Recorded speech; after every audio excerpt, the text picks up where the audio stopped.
that's my intro. Yep, there's got a bit of work to do. I've been tinkering away at this massive intro, and I've got it goes for about 8 minutes, and it's got all these highlights. It's got like nearly every great Daicos goal and all this stuff, and I'm trying to edit it down, and it's too hard, man. There's too much stuff I want to keep. I've got the um, the Geordie goal, the fucking in the grand final. I've got the fucking Jamie's goals against Carlton. There's too many things, man, and you want to try and keep the commentary on there as well. But then there's the bloody copyright fucking thing, and yeah. So I've got to work out how to do it properly. But one day I'll get a nice good intro. How's everyone going? Everyone's here. Here we go. The usual. Voidoid. Pies Footy. Let's go. Mello. Thanks for joining in. Wow. I've never had 20 people as soon as I've opened the stream. So that's good to hear. That's good to see. Ultimate Greatness is in the backstage as well. I'll get him straight on, mate. He told us so. Hey, Mr. what's Shawnee. going on? Hey. Oh, yeah, look. We mocked you. We laughed at you. We said, fucking, he's going to be a spud, mate. And, mate, from his first game, that is a debut for the ages, man. Well done to the kid. Did they put him in the best? Let's have a look. They didn't. Oh, they should have, man. Yeah. Mate, just from that first bounce, man, and then a couple of taps straight into Nick's breadbasket, another one to Geordie. It looked so elegant. It looked balletic, Oh, it was beautiful. But enough from me. Yeah. I'm going to let you start it off, and you can go on about Steene for a bit. And we've already got 30 people, and it's rising. People, any newbies? I'm four away from 200. I want to raise the 200 tonight, man. I never really push myself because I just do live streams. People jump on, people talk, have a laugh, and that's about it. But once I get to 200, the pressure is going to be on for me to take this a bit more seriously, and I'll increase the production values, and I'll do the best I can. But enough from me for the moment. Mr. Sean, Ultimate Greatness, the prophet of Steene. How are you, mate? I'm doing pretty well. It's been pretty good to be me in the last couple of hours. So just trying to enjoy every bit of it. Yeah. I will say this: if we do listen to Fire's presser, if he indicates that Steene was only ready in the last week, I will lose my shit because he has been ready for at least 12 months. Yeah. I'll just put that blatantly out there. Well, he's in now. He's in now, man. No hard feelings. He's in now. He had a great game. Yeah. He's playing all year. Yeah. He's playing all year, man. Yeah. You've got it, Mick. 200. Have I got it? Oh, beautiful. Yeah. I raised a ton. There you go, mate. I've got no cricket bat, but I've got the Manchester. Thank you, everyone, for jumping on. It's humbling, and I'll try to provide a great experience for you going forward. So, Maddie is in backstage, and he's dubbed himself Aussie Ostrich. And I'm trying to get the joke, but I'm sure we'll find out what it is. Before I just chuck Maddie on, we've got Benny and Age. Age was at the game. Benny was watching it as well from home. How you going, fellas? Oh, great. Good, Woodsman. Good. Yeah. How's everyone going? Yeah, pretty good. Fantastic, man. That's the way. Yeah, it was there. Marvel as always. We don't know how we're going to play there, but in the end, a pretty good team performance has to be said. Played well with St Kilda game. I thought we were better tonight, but I reckon they were maybe a lesser opposition in the end. We were pretty clinical in the end. Let's just be honest about it. Really, it's not arrogant. It's just we were in full control. It felt like all night. Especially in that last quarter, I noticed we were really just, I won't say cruise control, but after those couple of early goals, it was just going through the motions, really. Yeah. Again, just so good to just have an easy win for once. We Yeah. speaking about it a lot during the week about we rarely see, a good all-round performance. But Yeah. we look like winners all night tonight. Has to be said. Yeah. And look, there was not a moment where we were shitting our pants. It was all happening. Like it was frustrating watching them going inside 50 a billion times. But that's us. We've got to work on that, though. We've got to work on that. But we'll talk about the positives first before we, play devil's advocate with our game plan and everything.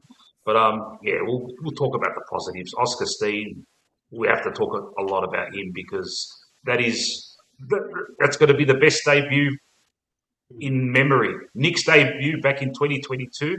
Who was that against? Was that against Port? St Kilda. St Kilda. Sorry. Yes. And we knew. Yeah. But look, everyone knew before he even fucking played a game. Everyone knew he was going to be good, and he reinforced that in his debut. Showed enough. Everyone knew, he's going to be an absolute gun.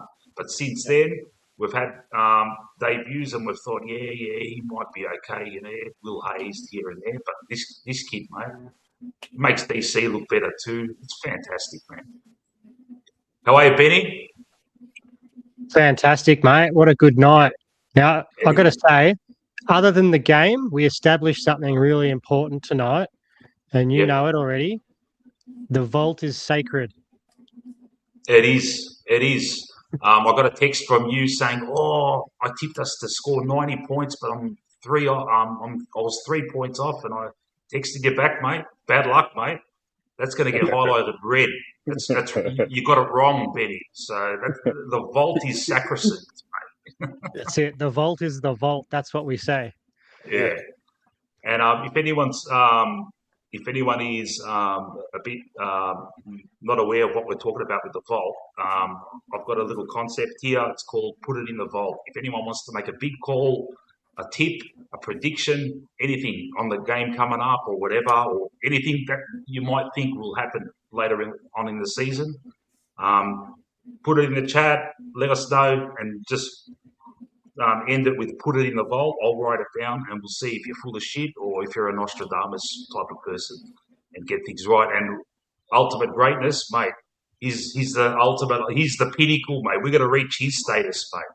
He's been saying, the rest of us. we're going to catch up. I'm going to change the name to something more glorious than ultimate greatness. No, that's the best name ever. I'm just saying, just the ultimate greatness is one tier. I need to find a name that's like the next tier up. When Nostradamus makes a prediction, the people around him say, this guy thinks he's Sean. Yeah. You're going to start, you'll be walking around in medieval robes and grow a nice long beard like Nostradamus, mate. Yeah. Actually, I do have a beard at the moment, so yeah, there you go. But we need it to be nice, not long, mate. Like the Middle Ages.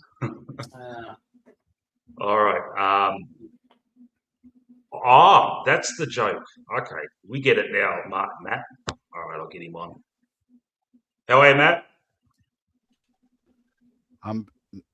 I enjoyed that today. How good was that, man? I forgot what it was like to enjoy a game of football. Yeah, just to sit back, fucking, have something to eat, have a drink, and just sit back and not fucking bite your fingernails. Yeah, it was, and it was really cool that our boy Aussie, he started in there. Yeah, and and Fly said it too. Fly actually said it in one of the interviews just before the game started. He basically, I can't remember the exact quote, but he says something to the effect of like, Oscar Steen's going to start in the centre bounce, and we'll sort of go from there. It was something to that effect, but he didn't say he was going to rock the whole game, but he said he was going to start the centre bounce.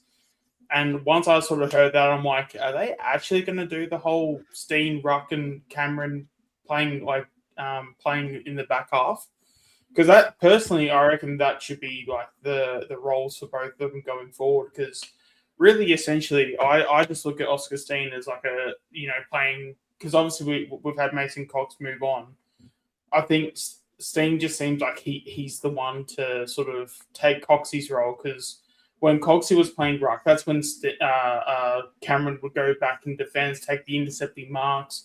How he was breaking all these like breaking all these like records about intercepting marks, like best intercepting marking Ruckman, all this stuff. So obviously we had missed that in the last few weeks, and I think maybe with Cameron, I think it was also telling and why I had such a good feeling about it, because when Fly had the video of like, hey, Steene, you're playing your game, and then Cameron had the conversation with him, and you could genuinely see how happy he was. So when I saw how happy Cameron was, I'm like, oh, okay, this isn't like a, he's got to do a bit of time, he's got to do this like apprenticeship.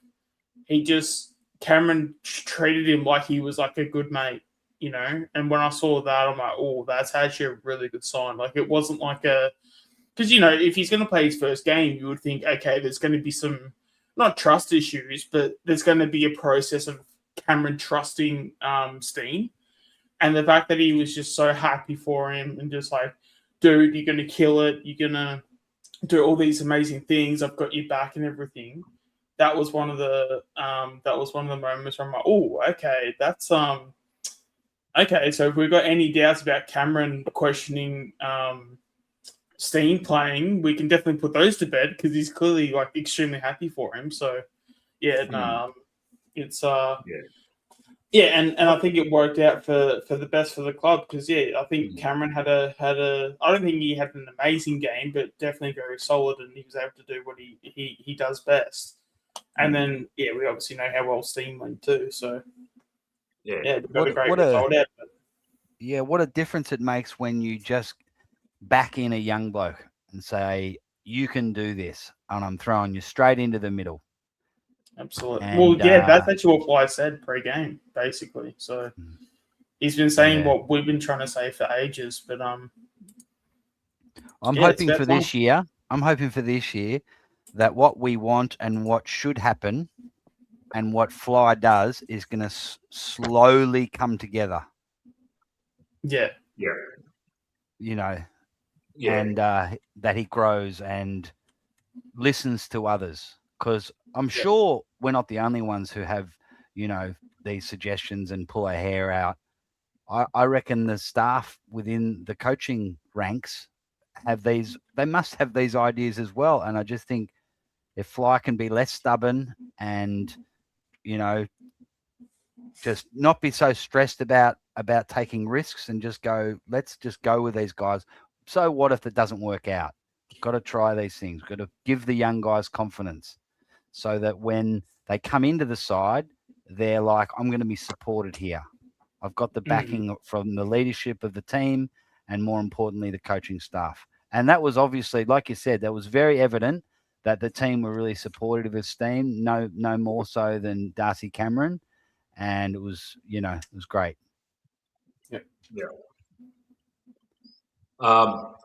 So he didn't get named in the best. He's probably borderline. He probably should have been, but anyway. Who's Nick Daicos was obviously our best. Membry, that's a good return. Could have had 6, I reckon. Members. Yeah, got to put my hand up on that one. Mate, that was a great reverse Moz. You reverse Moz him. Hand up. He's still got more to give, I think. He has. The ball movement helped him. The ball movement helped him in the first quarter. Oh, yeah.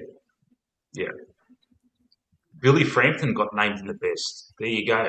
Big Billy, man. He's come a long way, hasn't he?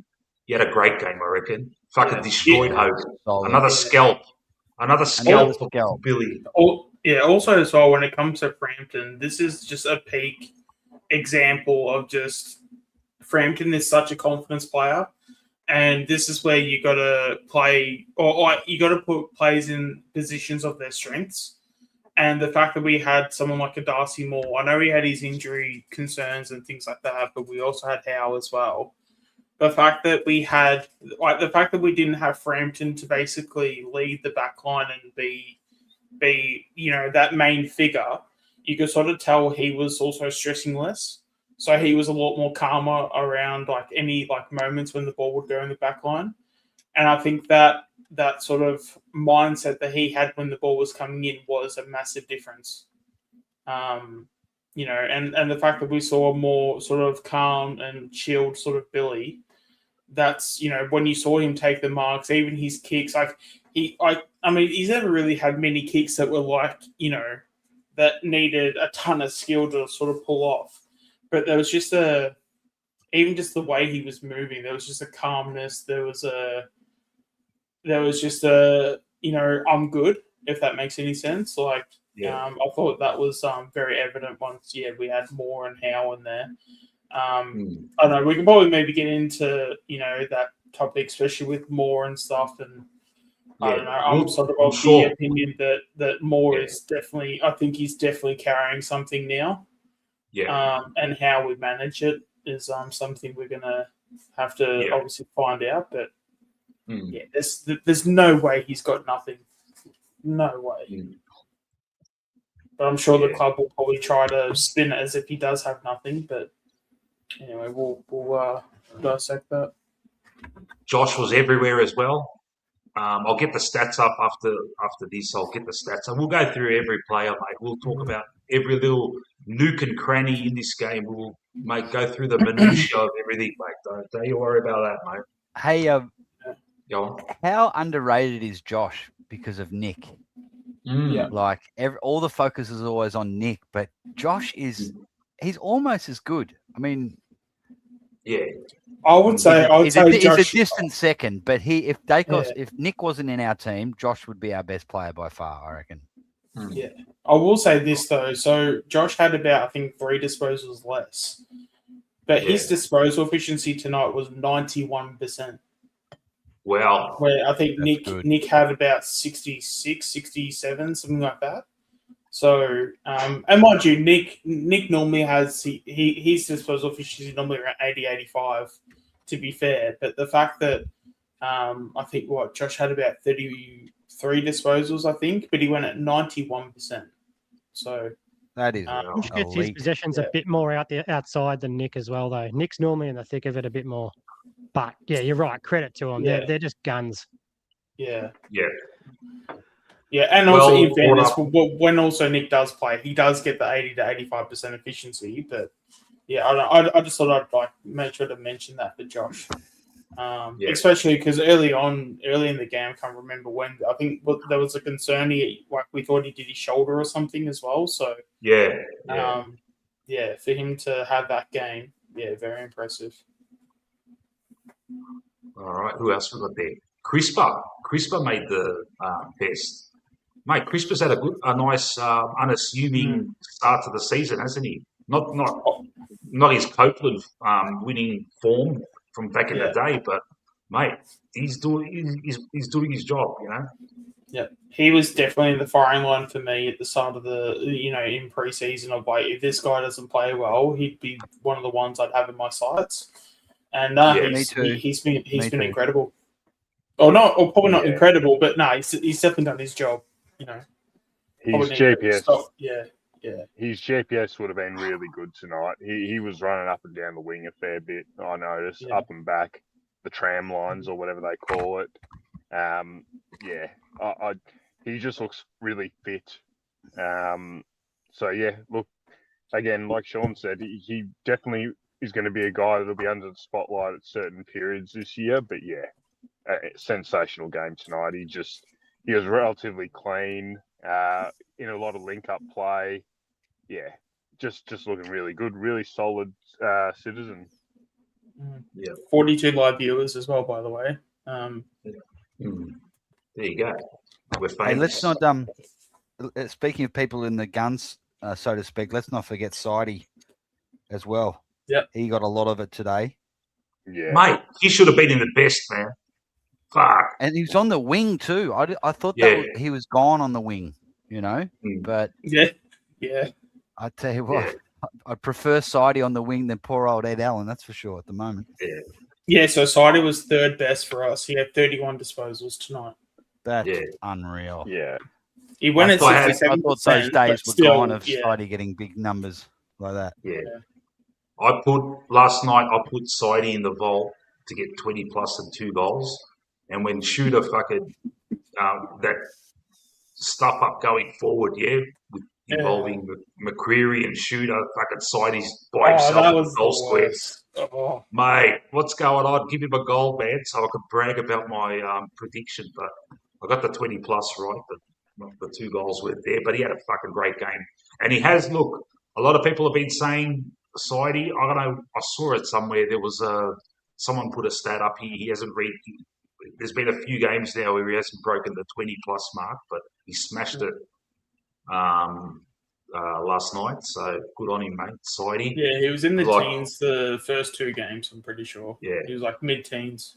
Yeah, and there were little murmurings. Going around. Sidey, we've got the boys in the VFL, the midfielders in the VFL wanting to get in. Sidey, watch your back, mate. And he's probably heard us, you know, and he's probably thought, you know, watch this, you know. Yeah. Big Dan McStay, as Maddie said earlier, it was, you know, the movement, the delivery into the forward line was miles better than recent games, and he was a beneficiary of that. Got his 2 goals, didn't do anything, no brain spats, you know. So he keeps his spot, obviously. But he's McStay is McStay. That's what we want to see from McStay. Give us 2 goals. McStay kicks 2 goals a week. Yeah, we're happy with that. That's McStay. Yeah, structurally, we'll take that all day. Yeah. Structurally super important, and that's all you need from him. A game like tonight, you know. I think we know he's most likely never going to have the big games, but look, like I said, 20 games of tonight, you know, he's an absolute lock, really. So look, again, he's just a beneficiary of the better ball movement, and the mids getting to work a little bit better. But look, again, like anything, you just got to applaud the team performance, really, because I think Nate mentioned it during the week. You know, it's all on the midfield, and it really proved true tonight. And McStay was solid in that last quarter, as Mello says in the chat. Did well. McStatue came to life. Yeah.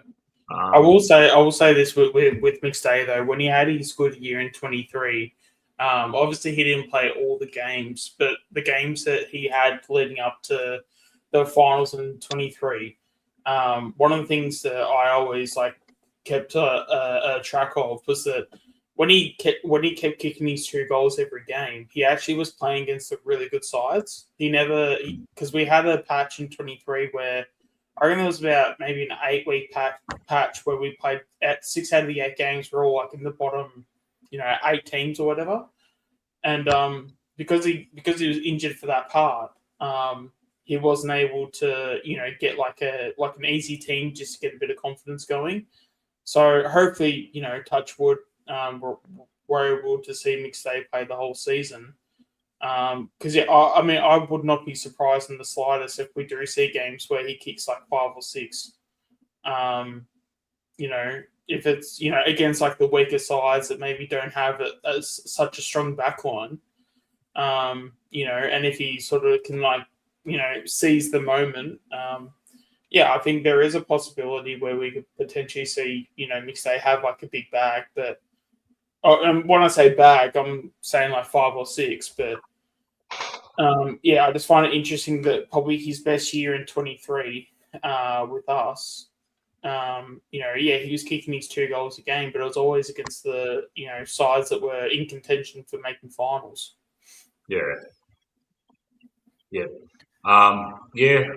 Look, let's not give him. Look, Well done, Dan. It's round 3. Just want to see more of it, mate. You know, bring more of that. Get rid of the brain farts. Hopefully who's that psychologist? That lady that always talks to him on the bench. Yeah. Hopefully she's in his ear, getting him some, I don't know, whispered aphorisms that can get him to not fucking try and be Nick Daicos and just be Dan McStay, man. The one that we thought we were getting from Brisbane. You know, fucking clunking marks and kicking goals. Yeah. I wonder if she just says just like the most like basic shit though. that would just be like hilarious if she's just like talking to McStay and like and she goes like, "Hey Dan, you know those 2 big things in the middle of the ground? Yeah, no, not the small ones, the big ones. If you kick the ball in between the big ones, you actually get 6 points for that. How about we actually try that?" You know, just like some like just basic like weird shit like that, and then he goes out and like kicks 6 or whatever. That would just be hilarious. Yeah, I'd be like, it's bad enough being on the bench as it is. You got to deal with her. Yeah. You know, that's why the forwards aren't kicking goals, because they know when they kick a goal they're going to go to the bench. Oh no, I've got to deal with her again. Session. I'd rather just not kick goals. Stay out here. Every time you kick a goal, you get a therapy session for like 10 minutes. Good day, Chris Talbot. How are you, pal? Hey, Meg. How's it going? All right. How are you? Good to see. I'm very happy. Very happy. Yeah, it's good to see. Hey, Matt. Happy to see your voice because. The audio's very clean tonight. Yeah, no, he's got the headphones on. That's why. No worries. All good, man. He's come back for us, mate. No worries, Chris. Yeah. And look, man, I know we all chat away. It's hard for you to get a word in, mate. Just butt in, mate. Don't worry. That's the way it works. That's the way it works here on the Chronicles, man. Loudest voice wins, mate. We need Chris, if for nothing else. He's got the best laugh. Yes. Yeah. He does, mate. There you go. There it is. We want that regularly tonight, Chris. There you go. Mate, it reminds me a bit like. Do you remember that show? I'll say it'd be a bit of Basil Brush about it. Remember Basil Brush? No. Where's that from? Oh my god, I'm way too old. I think I've definitely heard of it. Isn't it like some sort of like animal? Like it's like a beaver or something? There's like a fox. Like a fox. Yeah. What was it? I feel like I British should know sitcom what sort it of is. thing. Anyway, Yeah. I'll find it later. Yeah. All right, we'll go through each of the players, and the way I do this, we just go through after a game. We just go through all the players, every single one, and we'll start with Nick, and it'll probably go off into other tangents, and we'll just let it go, let it flow, let the conversation flow in the chat. If you want us to talk about something, just let us know, and we'll answer the questions. And don't worry about the mainstream media. This is where it's at, mate. One-eyed Collingwood perspective on things. Hey, Mick, one thing. Will Oscar one Steene thing, win the Brownlow? Answer is yes. Yes. Yes. Like, Yes. Yes. What were you going to say, I Matt? think our ball movement was obviously better, but just having one less, and I was sorry for Buller who went out, but just having 2 of those guys instead of 3 and Steene coming off the bench, it was straight away so much better. Oh, absolutely. Yeah. Anyway, Nick, we're much more dynamic like that. Yes, yeah. As predicted. Look, we'll talk about the positives. There are negatives, though. We know that it's early in the season. We can get them out of the system. Hopefully, Fly and Goldsack. Who are Fly's main assistants? It's Goldsack. He's the offensive coach. He's got Dyson Heppels there as well, is he? Dyson's, I think, development. Okay, all right. I think Jordan Roughhead's the defender's coach, and is it Boyd? Boyd's midfield. Skipworth. What about Skipworth? Oh yeah, Skipworth. I think Skipworth's just a general like assistant coach. Yeah.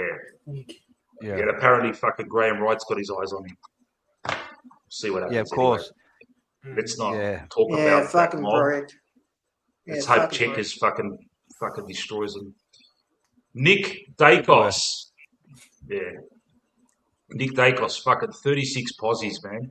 Another normal game from the chosen one. That's crazy to say that's a normal game though. Yeah, That's man. it. Yeah, What's especially with like Absolutely. especially when it's like predictions and it's like I think Nick Daicos is going to get 2 goals and 30 disposals, and like your Yeah. reaction is, "Come on, man! At least give us a big call." Yeah. A big call now, you're going to say 40 plus. Yeah, Yeah. It's Such good to a see big he's win kicked, for Nick. yeah. last 2 games, he's kicked 2 goals, yeah? That's good. I like Exactly. that. You know, he That's could have had the 3 thing. Goal-kicking today. midfielder, next We've level. always said the goals are the thing he's missing, and he's starting to kick them. So, Yeah. you know, could have easily walked away with 3 or 4 tonight. So, you know, Yeah. it's just like I said, he's already the complete player, but Jesus, it's going up another level. It looks like. Yeah. I'm pretty sure he kicked goals in his first 2 years, but yeah, last year he was a bit off. Yeah. What else can you say about him, man? He was everywhere last night. You look when a player is that busy, you can forgive the little things he does wrong, like the odd kick that doesn't, hit a perfect target. Yeah, you have to forgive that. He cannot get like 35 plus and be at fucking 100%. You know, that's I don't know. On this app, can you does it show efficiency, like kicking efficiency, or is that too much for it? I'll probably have to go in advanced or something. Anyway, Are you using the website or are you using the app on your phone? that's the website on my desktop. Yeah, website, you got to go to the advanced tab. Oh, 67%. oh, you got it? Oh, there you go. Benny Zero with the stats there. Beautiful. See, look, 67%. All right. He's getting a lot of the time, mate. He's getting tackled. He's on the run. So he's doing, mate. He's the chosen one, mate. Captain, got to be captain next year, mate. Moore's getting injury prone now. We need a stable captain every fucking week, man. Yep. I had an Essendon supporter next to me tonight, one of my best mates. He's a real level-headed kind of dude, though. And he said, we were joking all night, oh, that goal doesn't count. It wasn't a contested possession. The internet won't pay that. So, we'll take that off the score sheet. We were joking about it all night. And he said to me, any AFL supporter is kidding themselves if they wouldn't have Nick in their team almost as the first picked. Yeah. Yeah.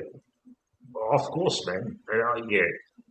And he's got the scary thing is he's 23 or 24 now, and there's room for improvement, mate.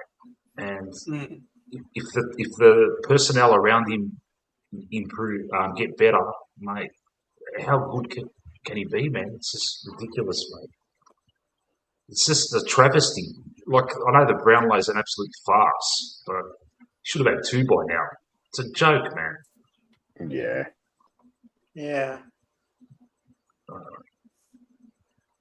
All right. Yeah. Josh. I still reckon to organise a hit on Daicos, though. I still fully believe that. What was that?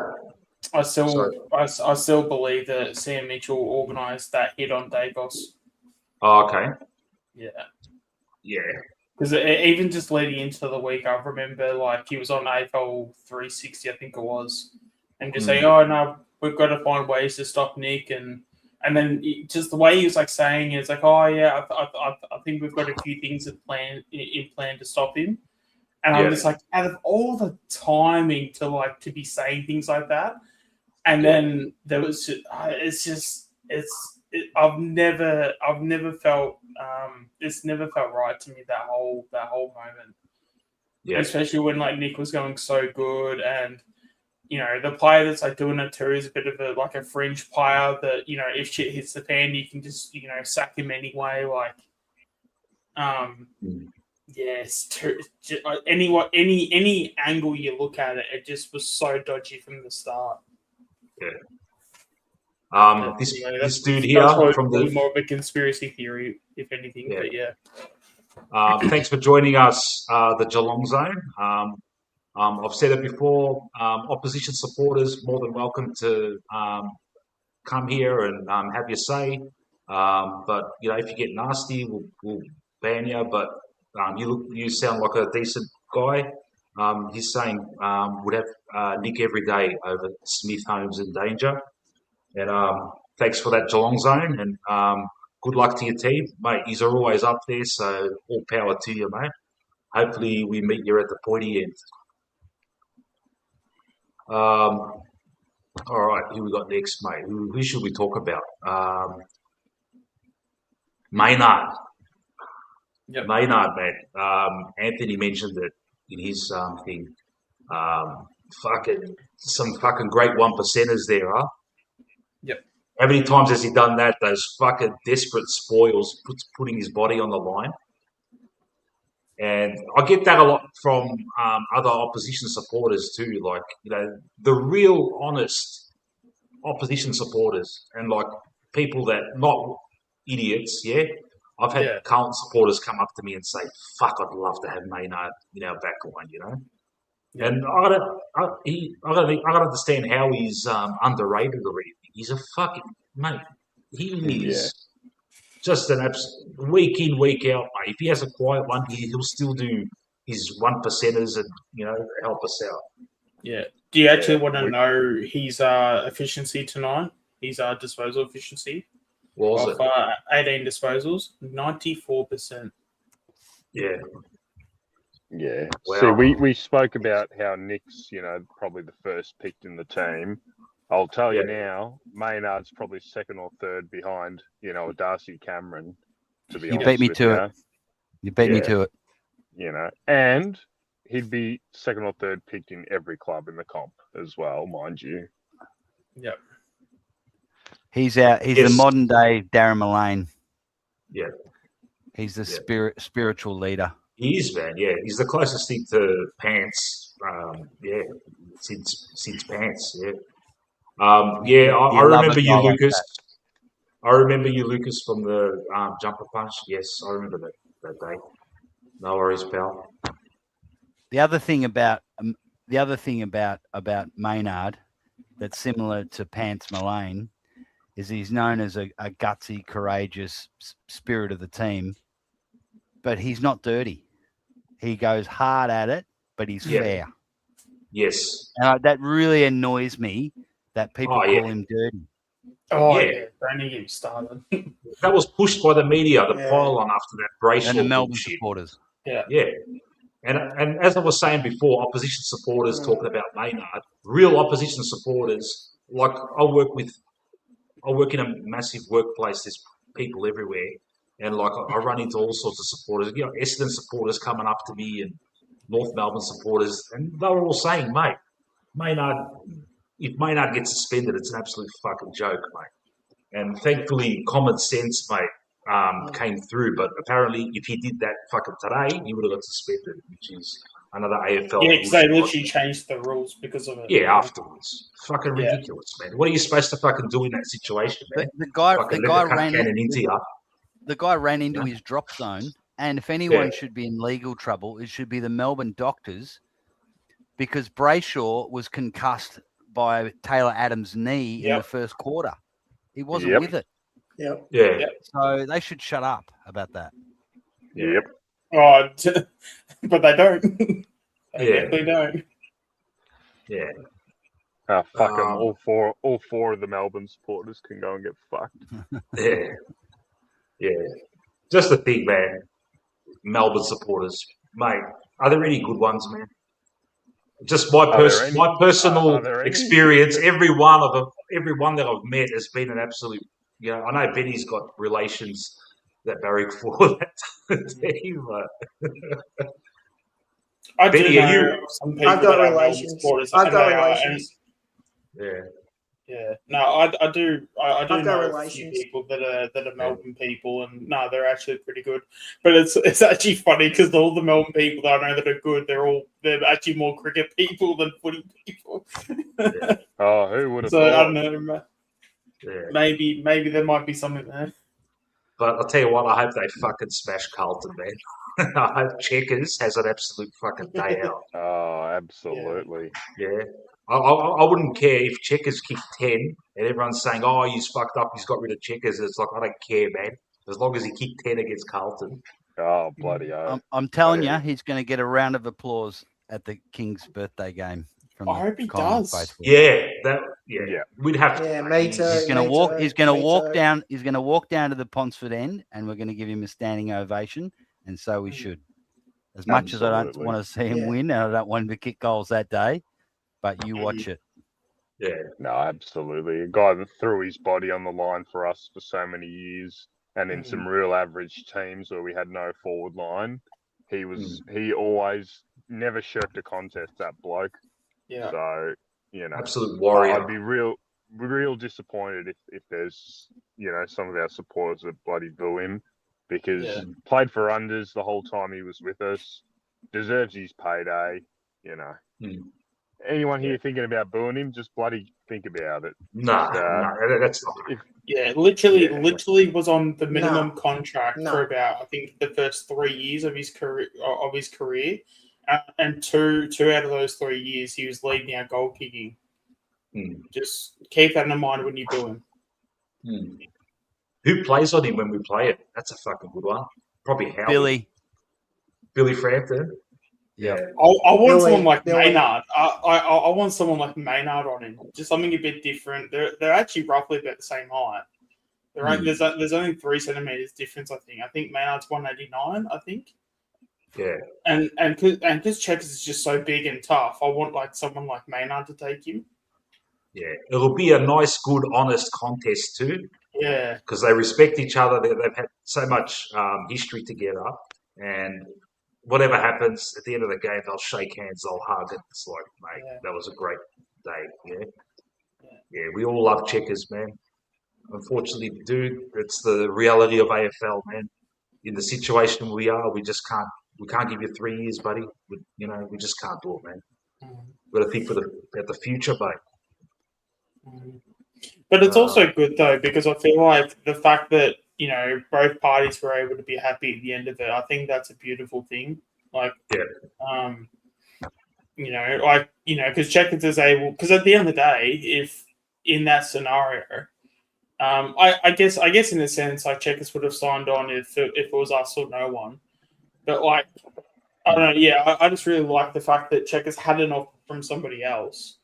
Yeah. And obviously took it. And at the end of the day, he wasn't in our future plans. And the fact that, we also had Buller, we've got Charlie West coming through. Noah Howe's played a really good game today in the VFL. Didn't really do probably too much from a stats point of view, but just his presence. And I don't know when the VFL talk will start, but it was just a move that was best for both parties. And there was no losers out of the deal. So it was a great result both ways. Yeah. Just to go back to the to Josh, Lucas from the Geelong zone is asking Josh in the midfield. I think all of us have said that, but he's doing so well in the role he's playing now. But I would love a stretch of about 4 or 5 games with the Daicos in tandem, with hopefully Long's in good form next to him, helping him out, like Big Bull, and just letting the 2 boys run amok. Yeah, we'd love to see that, man. Hopefully that could be an ace up Flyer's sleeve coming in the final third. You never know, because we know what he can do, man. Kicking the ball inside 50 him and the Daicos boys. Come on, man. Fucking McStay will kick fucking 10, mate. I'm certainly not like against it, but it's not like an active thought in my mind, and it's not necessarily something that we need to do because we've already got so many midfielders that we can throw in through the rotation. So it's like, again, it's sort of like we probably don't want to bring up this topic, but I will. With we've spoken about multiple times with Nick Daicos potentially. If there's ever an option, he goes to Tassie. It's like I'm fine either way with it because either we get our draft set up for the next like three years or so, or we get Daicos for the next like 10 to 12 years. So either way, it's a win. So there's no like stress on it, and it's the same with Josh. If he plays midfield, awesome, great, because we know he'll probably add some value in there in some way, shape, or form. But if he's not and he just plays half back, like I'm completely fine with that too because. He's playing great footy as it is. As I said, what was it, 91% efficiency, and he had 33 disposals. Like, you don't really want to be, trying to fix something that isn't broken. So, but we know he's a talent that can potentially have, a go in the midfield because, we had that Gold Coast game. We had like something ridiculous, like 15, 16 disposals in a quarter. So, I think at that point, I'm just happy to leave it up to the coaches. They'll make the right calls on that. But we can always have an opinion. But that's one where I'm happy just to set my opinion aside and let the coaches do what they want to do with that one. Yeah. Voidoid, I like that. But after we get through all these players that played tonight for them in the main game, we'll talk about the VFL as well, man. I don't know, man. There's a lot to talk about there. Yeah. It's too early for swaddling, in my opinion, personally. Yeah.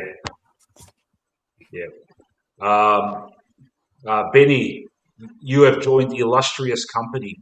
You are now a moderator, and you've joined Ultimate Greatness in Matt as moderators of this channel. So. Any smartasses in the chat that want to get smart? There's myself and 3 others watching you closely. But after a GWS game, we're not going to get any trolls. That's only after Adelaide games. Haven't done a stream yet against after a Carlton game yet, so we'll see how that goes. But mate, for some reason, after Adelaide games, they come out in force. Yeah, it's strange because I'm always so loved by all the Adelaide fans, clearly. Yeah. Dan Houston. I will say this just for context. I'm actually hated by the Adelaide fan base. They absolutely hate me because I keep telling them the truth because Darcy Fogarty is one of the most overrated players in the competition. Yeah. And they don't let me forget it. And that dude's an absolute spud. But Houston, decent game, goal from outside 50. Really not much to report. Bit quieter, but that's fine. Yeah. In a win, that's fine. I thought he was solid tonight. Like, he's not gonna look. It's unrealistic. He's not going to get those 30 possession games every week. Yeah, exactly right. Especially if he's staying pretty much at half back. It's just going to depend how the game plays out and whatnot. But solid. Yeah, you can't knock anything about his game tonight. Yeah. I am going to introduce from backstage a regular panelist by the name of Anthony B. So we'll get his thoughts on the game before we continue going through every player, and we'll go into any other tangent that follows after this.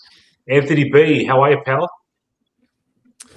Good, guys. Yeah, nice win. Nice to get on the board against a team that we often struggle against. But, and honestly, it wasn't perfect. It wasn't perfect. There were areas where we struggled a bit, but what I saw today says that give it a few weeks, I reckon we're going to be fine this season. So, good performance all round.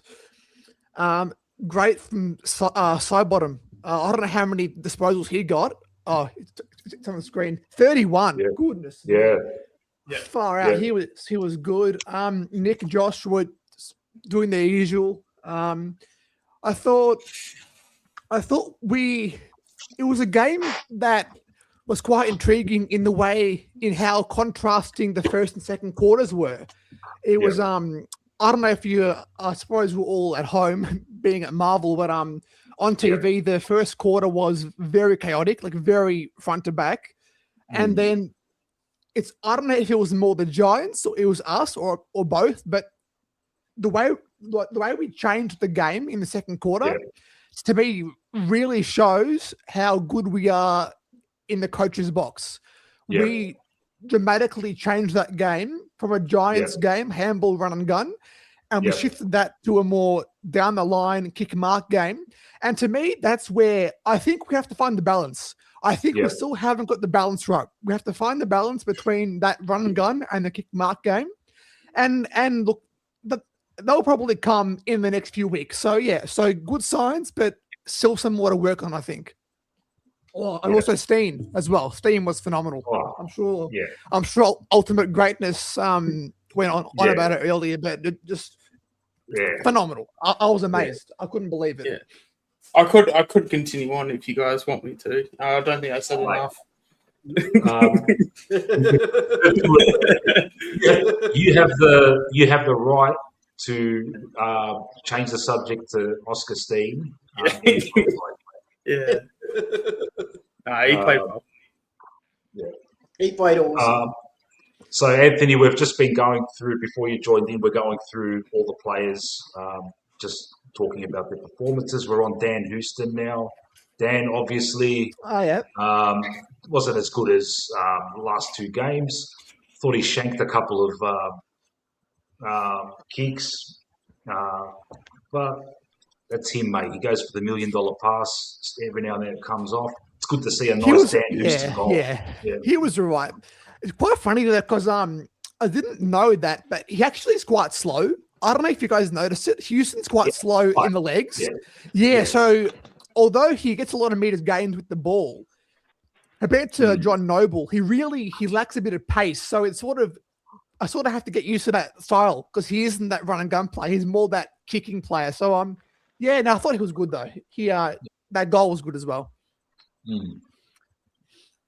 Okay, let's go. Now, everyone's favourite player, Lockie Schultz, man. We all love him, man. Fuck Ginny. I don't care, mate. Ginny can run around, not pick up a man, and get his. All right, he's a good kick for goal. He's smart, whatever. Yeah. But fuck, man, I'd rather have this bloke any day, man. Shooter. He's a gut, mate. Second efforts. He kicked the goal. He did his job. I like seeing him in one of the CBAs. I like that. That's a good little pinch hit role he can do. Mate, we've got so many options for the CBAs. Our fucking CBAs were fucking sick today, weren't they? Fucking hell, man, with Steene in there. Bringing it back to Steene. Fucking hell, how good was it? How good was it to get the ball out of the centre for once, man? Fuck. And even after... And even up when DC was going in the ruck, it was like he was inspired and he was getting taps too, mate. It's like, what the fuck's going on here, man? It's great to see. Yeah. Anyone want to add on Shooter? Yeah, the brick wall with arms, mate, as I call him. Oh, I love it. Yeah. You know, it's just every week he's just showing us why we got him, why we probably paid, a hefty amount for him. But geez, he's just starting to pay us back in spades now, isn't he? Yep. Yeah. And shout out to Matt. Matt was always emphasises that he always stuck by Shooter. After that first year where he was really quiet, but he come back in the last couple of games and he really showed something. Like won us the game against that Brisbane, from what I recall. And while you're there, people, Matt in the chat has his own channel as well. His channel is called The Warble. So if you can, subscribe to that. You've heard him talk on our channel. He's doesn't hold back. He says his point, and that's what his channel is going to be about. So yeah, give the Warble. I'll put the link up when I get a chance. All right. All right. Everyone's favourite to everyone's whipping boy, who was okay today, Lipper. Yeah, I'll give him a pass. I'm still waiting. I'm still waiting for those. He found space for himself inside 50 a couple of times. Yeah. The laser passes. They're not back yet. There was one or two maybe, but there was one that fucking he shanked. But there's more laser hair removal than laser passes these days with him. But yeah, he's doing a job. But if one of these youngsters shine in the VFL, just me, my opinion. Everyone's got different opinions. I would drop him if Angry Anderson or Ed Allen were just absolutely ripping it up in the twos and saying, I have to play. You have to fucking pick me. If that's the if that's the case, then and Lipper's putting out his current output, I would do that, me personally, but I'm sure everyone has got different opinions on that. Anyone want to add anything on Mr. Lipinski? No, I agree with you. Mick. I'm not a fan of Lipinski either. I think Angry Anderson, even Printable, they could be better than Lipinski. Is that what you put that in the vault, Chris? You said that Angry, Swaddling, and Printable are going to be first named top 23 players, and Lipper, Sidey, and Long are going to go out. Is that what you said?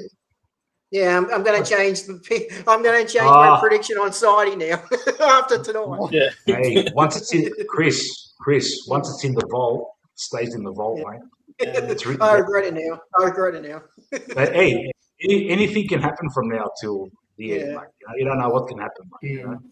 So that stays there, mate. I haven't highlighted it green as a successful prediction or red as a shit the bed prediction, but it'll be there, mate. The vault is eternal. That's right. Yeah. To be honest, though, I wouldn't be surprised if Sidey goes quiet for the next 2 to 3 games. Yeah, that's Sidey, mate. He's been like that for years. Every 4 games, Sidey pull out a fucking great game every 4 games at least, and you just hope he does a couple or 2 or 3 in a row. But he's not going to be shit for fucking more than 4 weeks. Yeah, he'll bring one. Yeah. I'd actually, even if this is a question to like everybody, I'd actually like to know. So with Sidey, I think we're all kind of in agreement that this is probably his last year. I'm sort of, because obviously we had Hoskin Elliott last year. He sort of pulled out just before finals and stuff. If Sidey, so let's just say it's a given and Sidey's going to retire. Yeah. Would we predict that he pulls out before the finals, or do we think he plays through the finals? No, he'll. If we make finals, he's playing. Yeah. He'll play 100%. He's playing in the finals for sure. He'll play. He'll be available. He'll make himself available for selection in finals. Yeah. But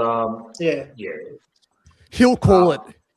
Yeah. He'll call his retirement. I highly doubt a club's going to tell him to retire.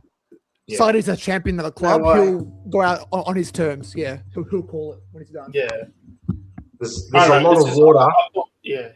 There's a lot of water to go under the bridge from now till then. Who knows, mate? What if Pendles is injury riddled all year? What are we going to say? Play another year?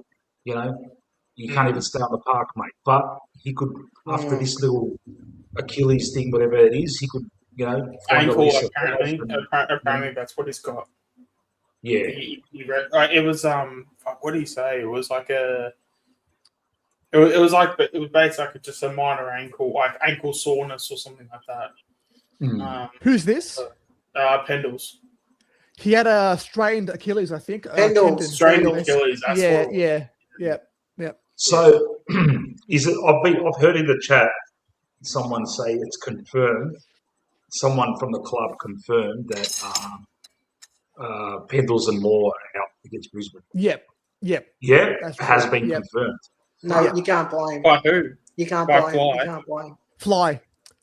Oh, look, presser. Yeah. Yeah. There you go. I'll put after we go through the team, or even before, whatever. I'll dictate it by whatever everyone wants. I'll play Fly's. I'll play the audio of Fly's presser, and yeah. Who else we got? Geordie. Geordie, I thought was lively. Lively, not fucking dominant, but thereabouts. Yeah, a couple of little plays where I thought, fuck, what are you doing, man? But, you know, getting involved in those little handball connections, and, you know, he works well like that. You know, when he's in close, he can usually, you know, but yeah, a couple of times didn't work out. But, yeah, we want to see more, obviously. We want to see more from Geordie, but just glad he's out there playing every week, man. It's quite funny because because I used to want him playing forward, but having a look at Steene, I think Geordie in the midfield, like him and Steene, work so well together. I think he had like 2 clean clearances, didn't he? Like Steene hit to Geordie and off he goes. So I think he has to be in the middle more because Steene changes a whole middle now, like the midfield, having him there. So it's a whole different ball game now with him and Cameron. Yeah, because I feel like for me, there's always a thought that Geordie's got to play a little bit like more forward than midfield, especially in the home and away season. But that's just because every time, especially in the home and away season, he just always seems to not look completely 100%. From like a fitness point of view, like I don't know if it's just like it could just be a Geordie thing. Maybe that's just like how he rolls. But yeah, I've sort of just come to the realization that like finals Geordie and home and away Geordie are just 2 completely different footballers. And again, you know, if we do throw him more as a forward and stuff, I wonder if we do get more bang for buck if we do, you know, something like that on a more permanent basis in the home and away season, because not only can he get some momentum in the season that way, but then, it'll keep him fresh for finals so that when we do throw him in the middle, he's, completely, completely ready, and there's not so much strain on his body throughout the season playing midfield full time. Yeah. All right, just people in the chat. I'm just adding in. This is that's the link to Matt's channel. Yeah, the Warble. All right, subscribe to this. The Warble. Matt's got his own channel, mate. That's it, man. You got to subscribe, Anthony, and good stuff, mate. Yeah, I'll subscribe. But didn't hear about that. The Warble. No worries, pal. He just started it, so early days, but we'll get him up there, mate. No worries at all. I implore everyone that subscribes to me, subscribe to him, man. He's a legend. Okay. He is. He's a legend. Yeah. All right. From the Goey, we're going on to Isaac Quaynor. Isaac Quaynor, yeah, he was all right. He's had a very good start to the season, I reckon. Yeah. Nice little cog in the back line there. Doing nothing wrong. Yeah. If anyone's got anything to add on Q, I'll tell you what, I liked his brother in the VFL. Did you see that? Yeah. I did. He was all right. Yeah, it was better than TJ, you know, coming out of the, you know. Was he playing? Look, I didn't see the whole VFL game. I just saw little parts of it. And, like, I reckon every time I watched a bit of it, I was listening to Anthony's watch-along the whole time. But from the actual game, from what every time I saw it, I'm looking at this guy and I'm thinking, mate, he's all right. Q's brother. Yeah. So he was really good today. He was really good. Because there He weren't was big really raps good. on him, were there? Yeah, like there weren't that. He missed out on the draft and all that. So it's good that he put in a. Far out. Oh, he dropped the sitter, did he? Oh, look, I didn't see the whole game, Josh. So yeah, I'm just going on what I saw, man. I think he fucked us up. He fucked the game up.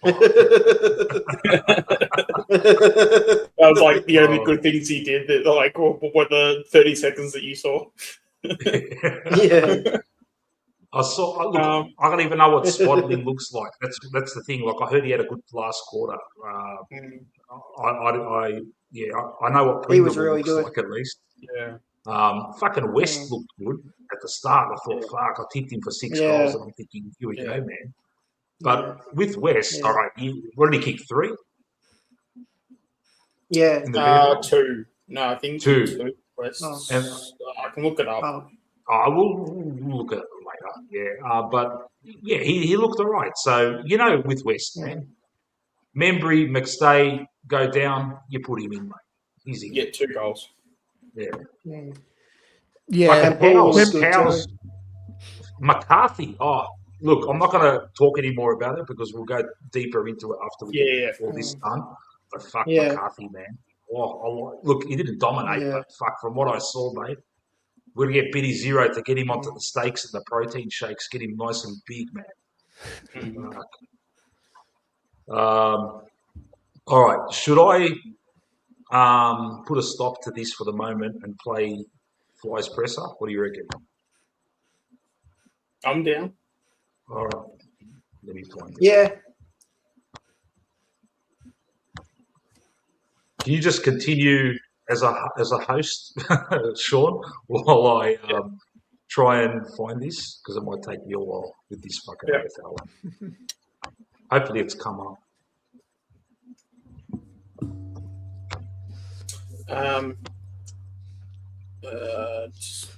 Just trying to get some mic topics. Steene. Yeah, I mean, like Steene as well.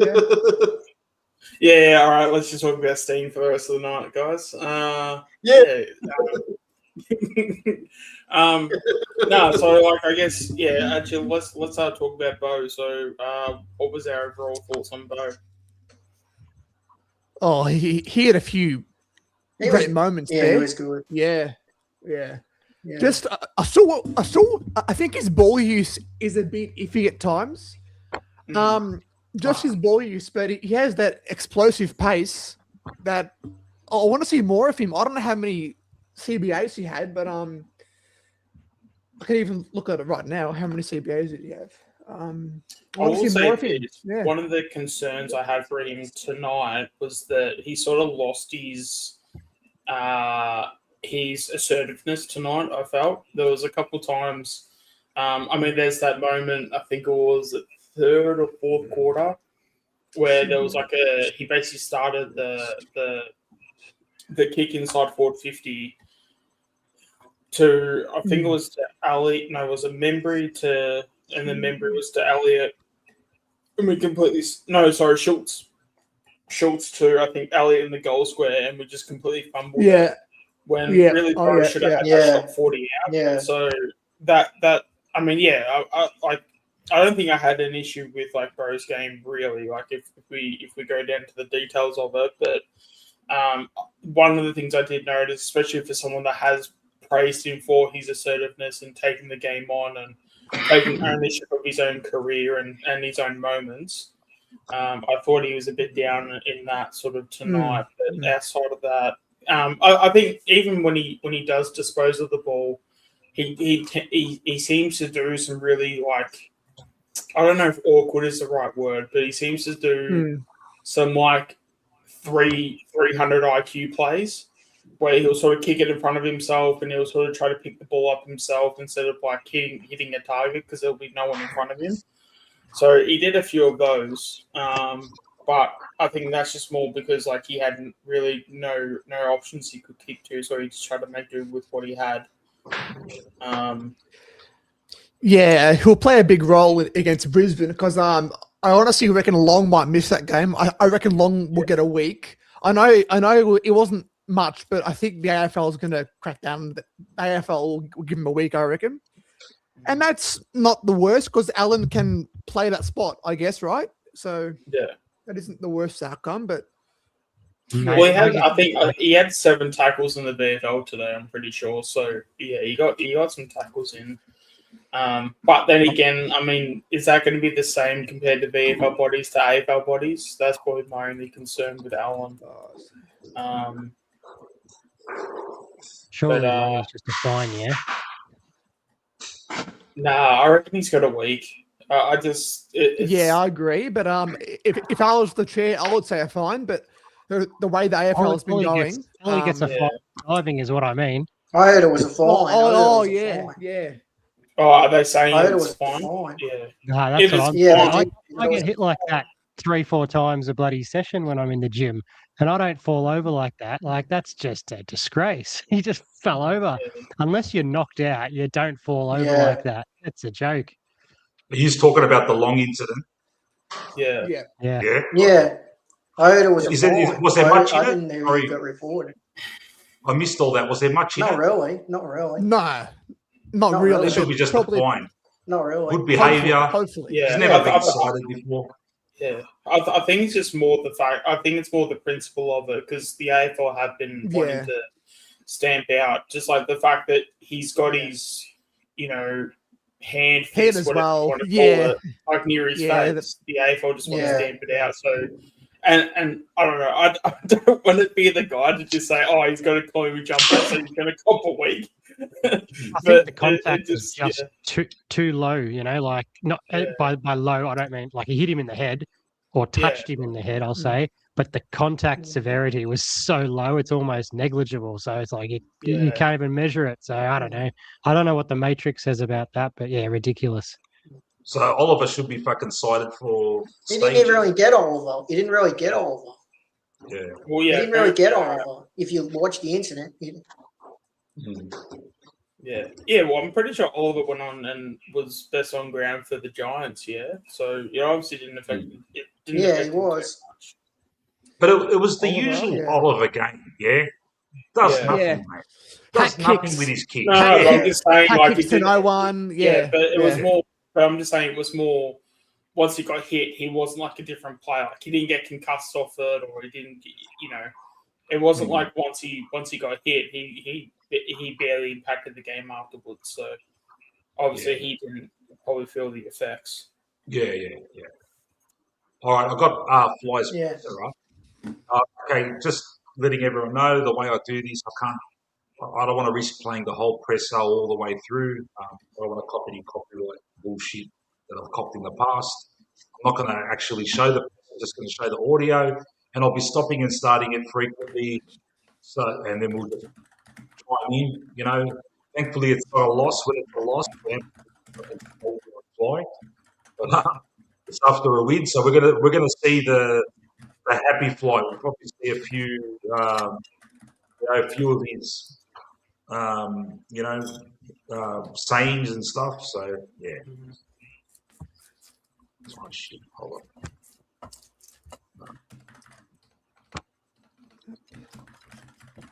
All right. Who's making that noise in the background? Huh? All right, let's stop. All right, I'm going to try and play this. We'll have to get through this ad first. Play. The number one app for having a crack. What's gambling really costing you? Not much. 4 entries, 2 goals. Must have been a very nice way to start the night, Craig. Yeah. It's when you're playing the state teams and you're. Sorry, guys. Can everyone hear that? Yeah. It's nice and clear. Beautiful. Is the chat saying nice and clear? I just want to, because sometimes we can hear it and the chat can't hear it. I just want give me some. I'll play a little bit of it. Well, it helps. Teams want to come here and silence the crowd, and we want to do the same when we travel next week to Brisbane. But it was nice to see Oscar Steene get an opportunity and then show the footy world that he can jump and influence the play. So that was a nice result. when those rules were, I suppose, the rules changed, did it really light up in your mind that this could be the chance for him this season, or did you see him coming anyway? Oh, look, honestly, list management make decisions around, we've got to find out about Oscar and, make decisions that move Mason Cox on. So, I had conversation with Oscar really early days. Hey, let's go, mate. We've opened a door for you. And that was early in pre-season, so pushing and prodding and encouraging. And then you get to watch the early rounds and, we played Adelaide and they pick a guy that's can jump at centre bounce and it makes a difference. Now, how much? It's hit out to one thing, clearances are another. I'll just stop it there for a bit. I'll tell you what, imagine he played against Adelaide. Fuck. Yeah. I reckon it puts a whole different context to that game if he played. Yep. Yeah, I agree. Probably turns into a win too. Yeah. Well, we only lost by fucking 2 goals or whatever it was. Yeah. All right. But we've got a guy that we can jump at centre bounce and get the first handers on the ball. And it changes dynamic for the midfield. Nick can get on the roll and Geordie get on the roll, and they're really good players in that phase. You spoke after Adelaide about your issues for the ball. How do you use the last fortnight to fix that? Yeah, connection?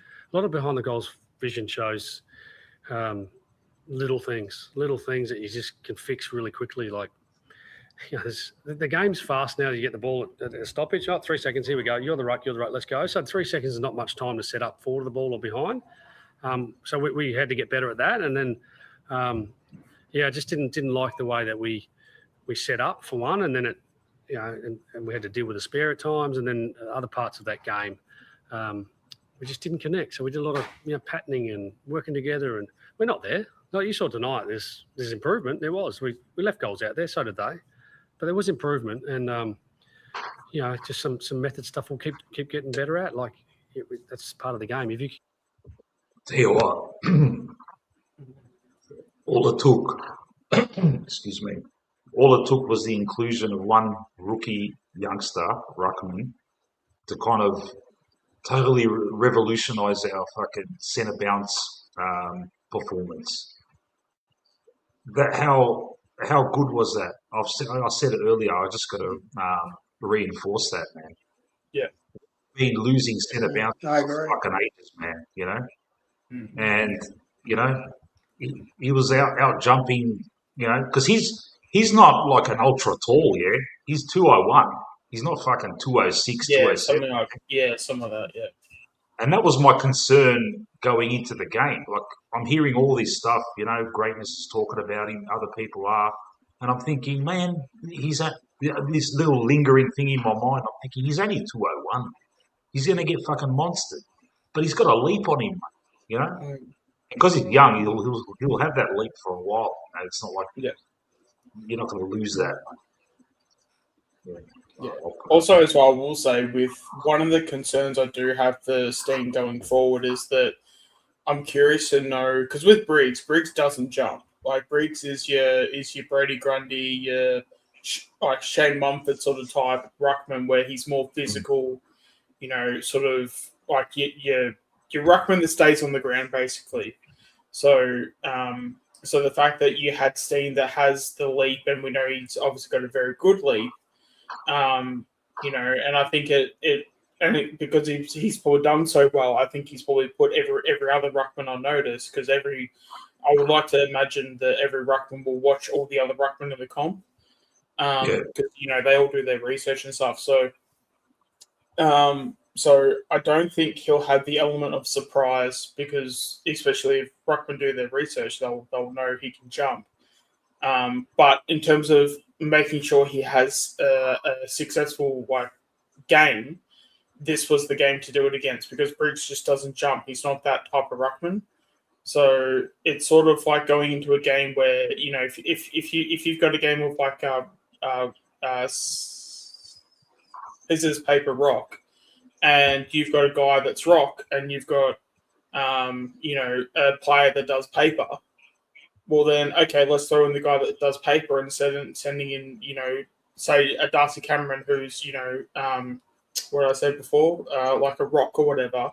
Because, you're not really going to win that contest. But if you actually get a ruckman in like Steene, who's literally the weakness of the other ruckman, well, then yeah, it's going to work out. But if Steene goes into next week where he's got a ruckman that can leap, where it's a bit of like a rock versus rock.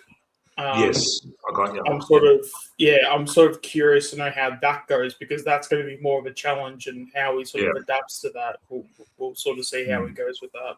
But yeah, this was I don't want to say like an easy kill or easy win for him, but in terms of like the difficulty, this wasn't the hardest thing for him to overcome, if that makes any sense.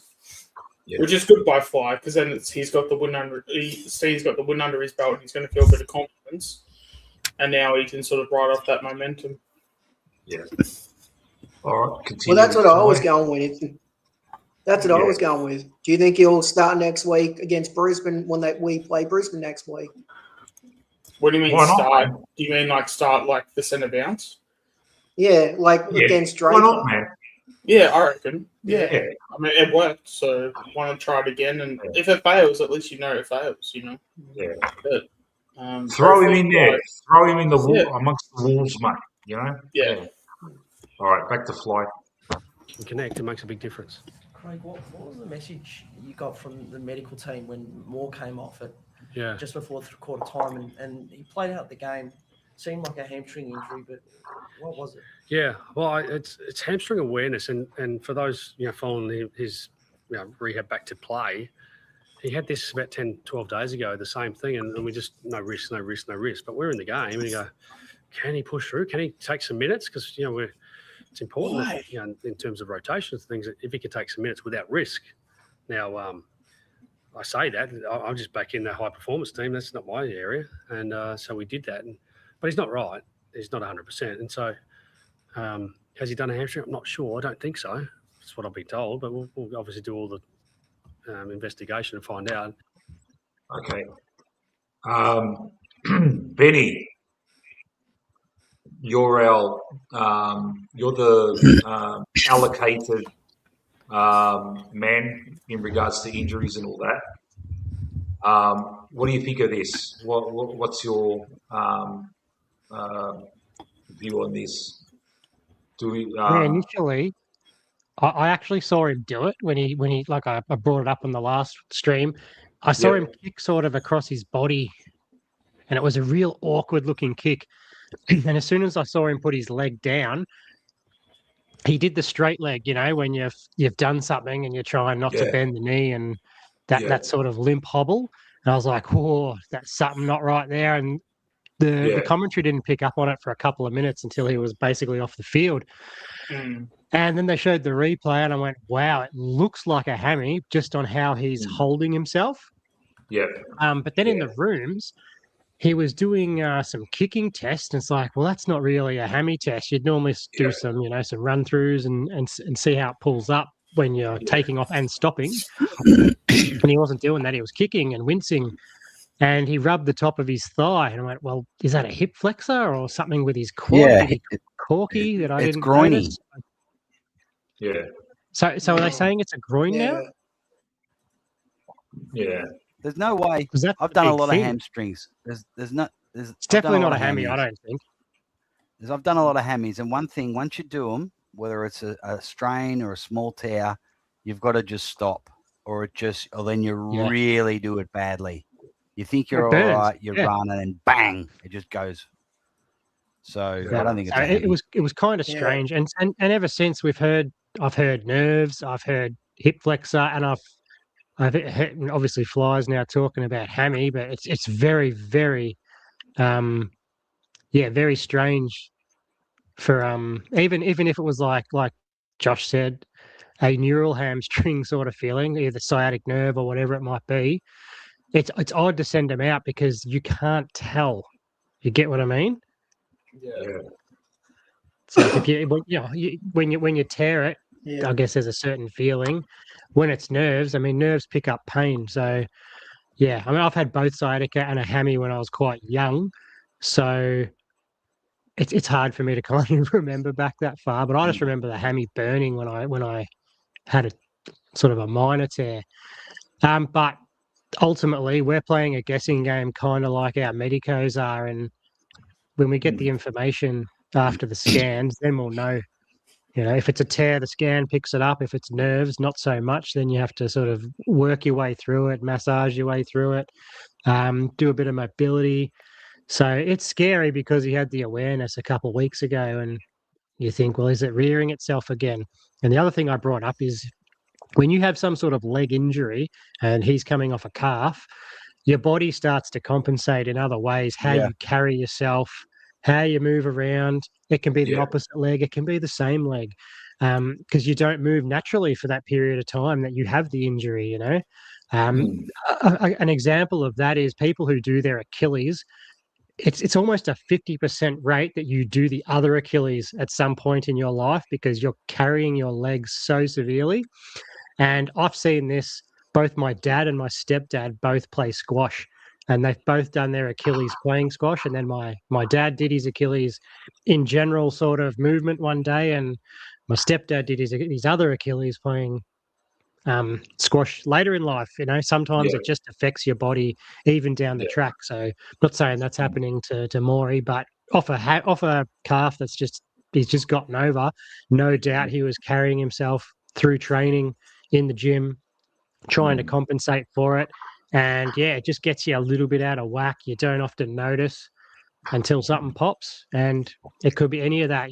If it's hip related or any of the muscles that sort of control hip movement, which is your leg up and down and backwards, extension and flexion, then it could definitely, once you're under sort of real world conditions, real game conditions, it can rear its head where it doesn't in training when you're a bit more chill. So without playing Dr. Google on the side, the scans is what's going to tell us. And Fly might have a bit of an idea what they told him tonight, but we don't, and they could be BSing us as well. So you know what I mean. It's a 6-day break. They won't play him. It's a shame, man. He fucking started the game off so well too. He took an intercept mark, and it's like, fuck, how good is it? He got his confidence up early, didn't he? Yeah. All right, back to Fly. But I'd say he's unlikely 6 days. We travel to Brisbane. I'd say he's unlikely next week, but we'll see. From the defensive side of things, the game of Billy Crampton tonight really isolated Hogan, and you were able to. And I think it was a. I was about to say he said Crampton. Intercepts. Yeah, no one knows who he is. Probably the pivotal moment in the game. Then you could defensively transition the ball. Yeah, it was a big part of the game, and geez, they're a dangerous team, the Giants, when they get that tsunami handball going, and we try to be aware of it, but we forced them to contest a bit more in the second half, which we wanted to do, and then Billy, I just rewarded it internally because that last 1 minute, 30 seconds, 90 seconds, whatever it was, Hogan had 2 contests one-on-one, and kicks that goal, no one will care, because it'll be 27, 26 points, whatever versus whatever it was, but we care. That matters to us. You don't know where that matters. That matters later on in the year. Who knows? You don't know where that matters. And he won both those contests. And that's the sort of stuff that we want to have through our whole group. We fight right to the last second. So that was really pleasing. So Fly's on the Frampton train now. He's kind of realised Frampton's the man, mate. It took him how long? 3 years? Yeah. I stopped it, and I was going to say something, and now I've totally forgotten. Anyway.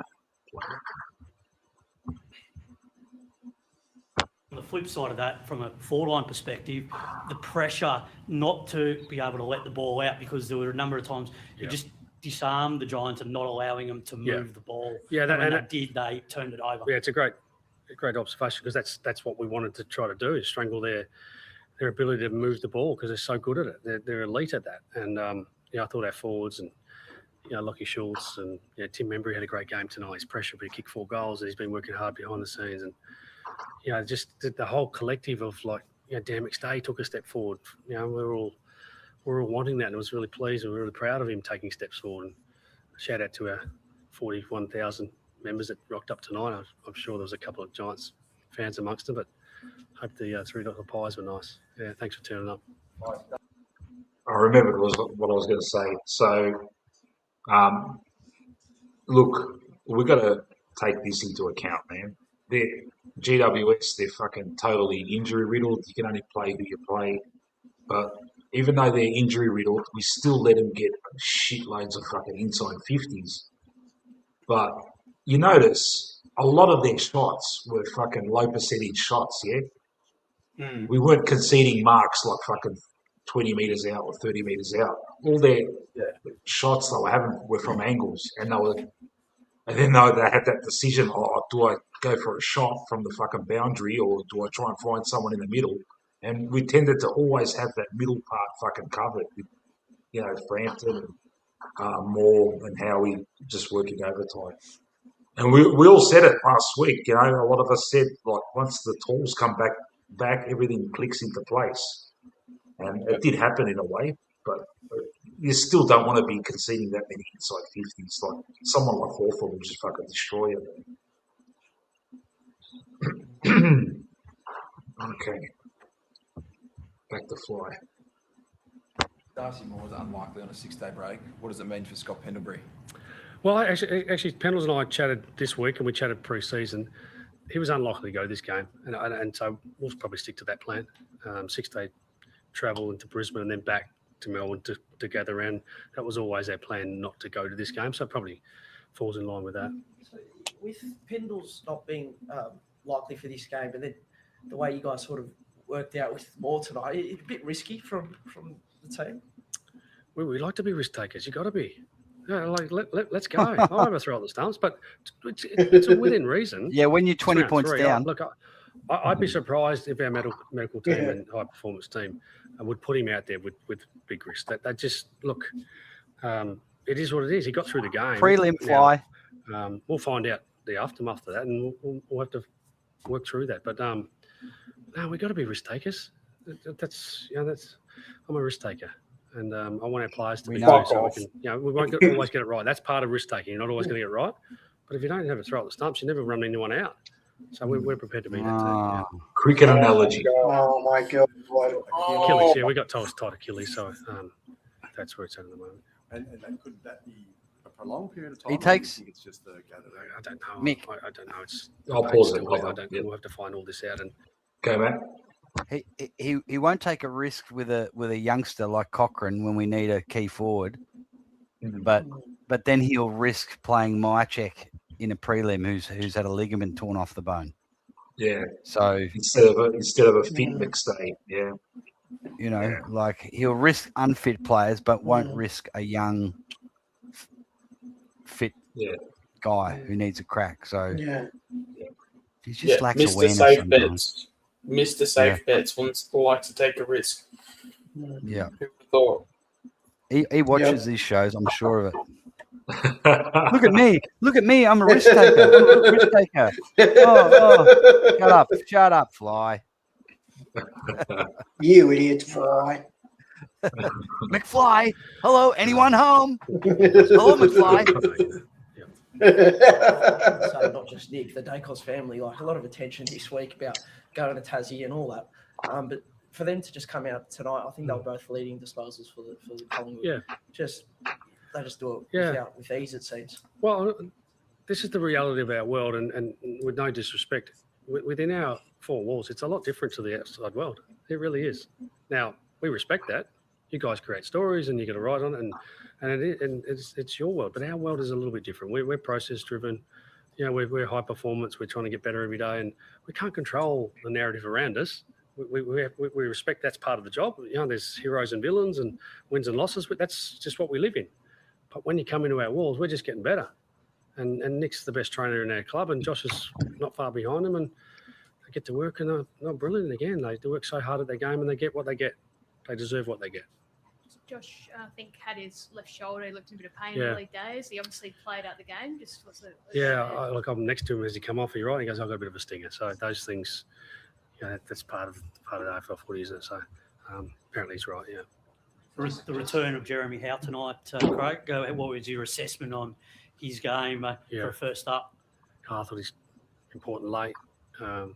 It's hard to know at times maybe watching from the stands how important it is because he's so vocal. So when someone just gets a bit fatigued and forgets to do something, he'll be the first to, hey, come on, let's go. So his leadership's incredible on the ground. He sees the game extremely well too. So I was really pleased to have him back in our team. He's had a pretty treacherous run in the last period. So hopefully we'll get some continuity now with him.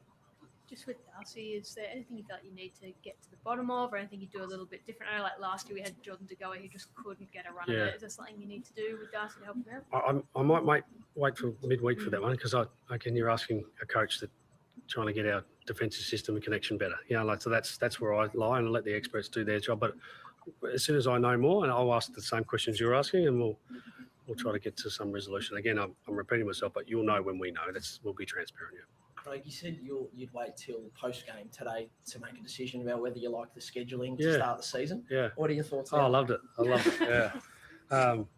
No, it's all relative. We all have our version of it. It's some teams getting longer buys, and it is hard to get a hold of. Like I'm coming tomorrow to watch Brisbane play St Kilda. They got a 5-day break up against us. All that stuff, like. It's hard. It's hard to get the bodies going early in the season after a 5-day break. We respect that. And we've got a 6-day break. We just live in the moment as much as you can and let you guys create the narrative around there. But, right now, that 10 or 12 days was important to us because we got some movement in parts of our game. Not everyone's using 2 ruckmans this year. But do you see that's the best version of Collingwood with Steene and Cameron as a partnership going forward? Fucking I suppose there's I'm not fixed mindset on this stuff. I think some opposition definitely you want to play 2 rucks, and so I'm not fixed on it. But I'll say that there's a heavy load on Darcy Cameron to play 24 plus games, and ideally more than that with the load in the game. So if we can get someone in to manage some of that, I think that'll be pivotal for his year. And then if Oscar keeps playing like that, it's going to be hard to leave him out. Brisbane up there, it's always a significant game. The East Thursday. What challenge do they present? Well, let's stay here for now. We'll have this deep win, and we've got 6 days to work through them. We appreciate that. We respect the GWS. They were hard to beat tonight. I've got one for you. Yeah, we'll learn. It's going to finish now anyway. We'll come to Brisbane in 6 days' time. Yeah. Yeah. So, here's the Warren having a crack at this banger. You, lad. He was just saying, it'll be hard to drop Steene, right? Yeah. Who would you guys drop, Steene or DC, after tonight? All things being equal, you have to drop one. Who would it be? You'd have to drop DC. And that's. I know that's going to be rich from my end, but at the end of the day, we need a ruckman, and Steene I felt was probably the better ruckman out of the two. Like I don't think you can go into tonight and go DC was the better ruckman. I mean, obviously both play because DC can always play like be that defender, play like a key defender, or just a spare around the ground. So there's other ways he impacts, but if we're Same going with to Steene. pure rucks, he's Steene can play in the forward line. Yeah, but that's the thing. That's where you have you have your main role, you have your secondary role, which is why I've said for a while that you have Steene and Cameron be the yin yangs of each other, where they can play ruck, but you have Steene on the forward half and then Cameron on the back half. Because I don't think Steene went forward too many times though. I don't remember. I know he kicked a goal and stuff, but I don't know how often he did go forward, inside the forward 50. But yeah, I can definitely see him being a Cox type. So if we can get him up forward a bit more, that would be good. Yeah. You've obviously observed Steene extensively in the past, Sean. Yeah. He's defensively, he takes a lot of in the things in the VFL. He takes a lot of fucking intercepts as well in the VFL. Yeah. I've said he's just like DC. Yeah. So he's got that DC trait as well. Yeah. Yeah. Yeah. All right. But I think as we've seen, the difference between with him and DC, I think he's obviously a better ruckman than DC. Yeah. I think you'd probably say that obviously DC probably beats him around the ground, but Steene beats him in the ruck. Yeah. That's probably how it currently sits. Yeah. All right. We'll go back to the players. So Pezza had a nice, honest game. Did some really good things. Nothing left to be said about him. Fucking star. What else do you want, man? Don't want to mention that clickbait journalist that wanted him delisted. Absolute fucking joke. But Pez is the man, mate. He's heart and soul. Barrack for Collingwood all his life. Promoted himself to wanting to come to us, and we got the Do you deal actually done. know the story with Pez? Tell us. So basically, with Pez, he was signed, sealed, delivered over to Port. Okay. And he thought there was no interest elsewhere. And then obviously we basically called him up, and when I say we, Collingwood called him up and said, no, we will definitely take you because we've definitely got interest. He flipped over to Collingwood that damn quick. It wasn't even funny. Yeah. Okay. Great. But he was gone to Port Adelaide. Last I checked. Yeah. All right. How Aussie is he? He's so. Have you heard him talk? He's such a country boy.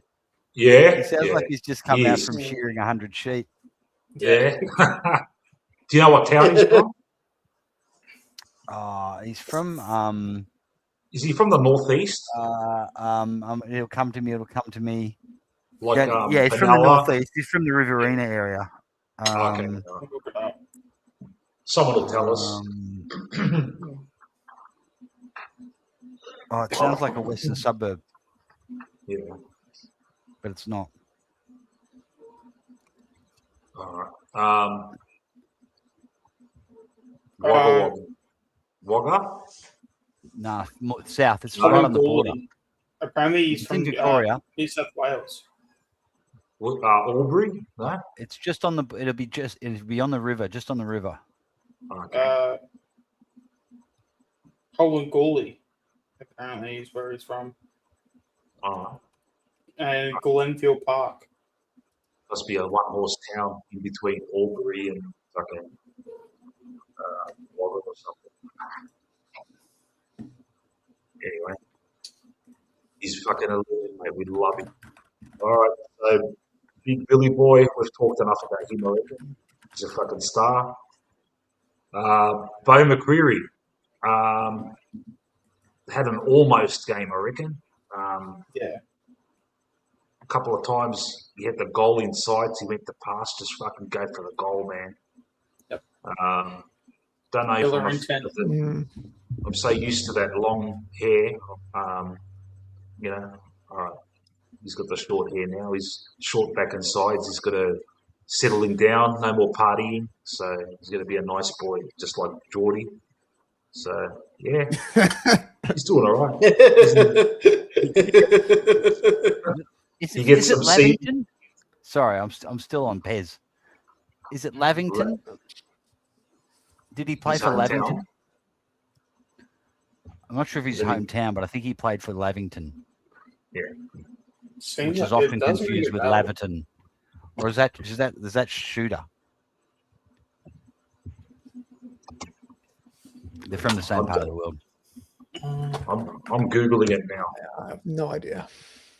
Yeah, his hometown is Collingwood. How's that, huh? No wonder he's a Collingwood. Where the hell is that? It's a small town where the hell was that? in the Riverina region of New South Wales. He was raised in Wagga. He was born in his hometown. It's obviously near Wagga, and that Wagga is a fucking, for a small town, has produced fucking Test cricketers, fucking Wayne Carey, Tubby Taylor, and Michael Slater, and Jeff Lawson. So, mate, I don't know what the water's like over there. And I'm pretty sure they've produced Olympic gold medalists and all sorts. I don't know what's going on down there, man, but that's where you want to be from. And they even got the great Wayne Carey too, mate. Where are you, hot key? Fucking come on, mate, and troll us, mate. But just don't do a reaction video to this, mate. Don't fuck me over. But actually, it might work for me. It might get me some fucking clicks. I love Did you see his Ricky Nixon? He did a one on Ricky Nixon where he challenged him to a punch on at the end of the video, and then he did another one on the Hawthorn fucking scissor lift boys. Yeah. Anyway. Imagine if they'd have been Collingwood players. Yeah, That's I know. really talking about it. Oh, forget about it. Okay, who we got next? Members. Tim Membry could have had 6 goals. Fuck. Good game from Members. Started off well. We were all of us, most of us were saying, except Benny. Benny was an advocate of, we were all saying bring Westy in, and Benny was saying West hasn't done shit in the preseason to demand the spot. And Membry probably heard us, probably listened to us, and he probably thought, fuck, I better get my shit happening. And he fucking put out a good performance. 4 goals, fucking could have had 6. And, how many posies did he get there? Fucking 13 for him is fucking, That's big. That's good. That's good. Age is got to do that every week. Every week, Age has got to reverse Moz him. Yeah.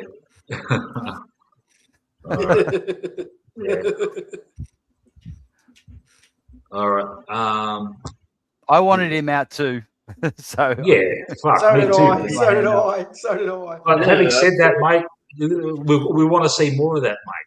He's coming to the end of his career, mate. He's going to be playing out of his skin every week, man. But I tell you, the as we said, mate, the whole thing connects, mate. We got the fucking tall backs back. It helped the midfield out. They didn't have to fucking run back as much, and there wasn't pressure on the back, so it all worked out. The forwards were getting much better service, and him and McStay were able to shine. Yeah. So all right. Who we got? Darcy Cameron. Very happy for his boy Oscar Steene. I like the way Darcy Cameron, he was getting taps at the end as well. I don't know, mate, he must have been watching the youngster and thinking, fuck, mate, this guy's stealing my thunder here, mate. I better get my act together. And he was getting taps, and he was grabbing the ball and fucking booting it forward. Fucking mad. Yeah. Yeah, but there's no way Cameron's playing VFL anytime soon, though. They'll definitely make him into a key defender before they throw him in the VFL. Look, whoever brought up that question earlier, that's never going to be I don't think that's ever going to be a choice. Who do you drop out of them to? They're playing together for the rest of the year, for sure. You got the 5 bench now. Yeah, it's either especially when we've had like Cox and Cameron be a combination for however long as well. It's really just that. Yeah. You know what I reckon can work? Like with Steene and his leap, he can start off, play more minutes in the ruck at the start, and the opposition ruckman gets a bit tired, and then you play DC predominantly in the ruck near the end when and he's got more. You know how he is. He finishes off games so well. Yeah, he's got, but he'll have more energy now. Yeah, and that's what it seemed to have happened today. Last night. Yeah. Ned Long, fucking a couple of crunching fucking tackles, 10 tackles. Jeez. Does it say? Let me see. He's nearly had more. 10 tackles, He's nearly more tackles than disposals. That's crazy. Yeah. Do you reckon he runs past the ball to tackle people? Yeah. I would love to see that. He literally he literally tries to handball the ball to the opposition just to tackle them. You look at who he's tackling too, mate. He tackled fucking Yeah, like Stringer, Oliver fucking and stuff, ragdolled yeah. him. He ragdolled Yeah. fucking Oliver as well. So this whole fucking talk about Long or Allen, it's fucking Long for the moment, mate. He can't kick for shit, but fuck. Especially least he's tough. too. Especially, I was just about to say we don't really have many guys that are willing to do the physical job like what Long does. Yeah. Where I feel like we've got plenty of Allen types that are willing to be on the outside. And I don't want to say get the easy ball, but when you're playing on the outside, it is a bit of easy ball. But so I think Long gives us something a bit different. Yeah. And fuck the VFL earlier, the early game. Like I wasn't watching the whole thing, but every time I watched, it's like, where's Allen, mate? And I put in the comments either on the watch along in the comments. I'm like, can Ed Allen, Ed, do you want to play AFL footy, man? You should be fucking tearing it up, mate. Yeah. Even like it's so weird because even in the VFL today, he was still so he basically had the best stats on the ground, but he still looked so timid.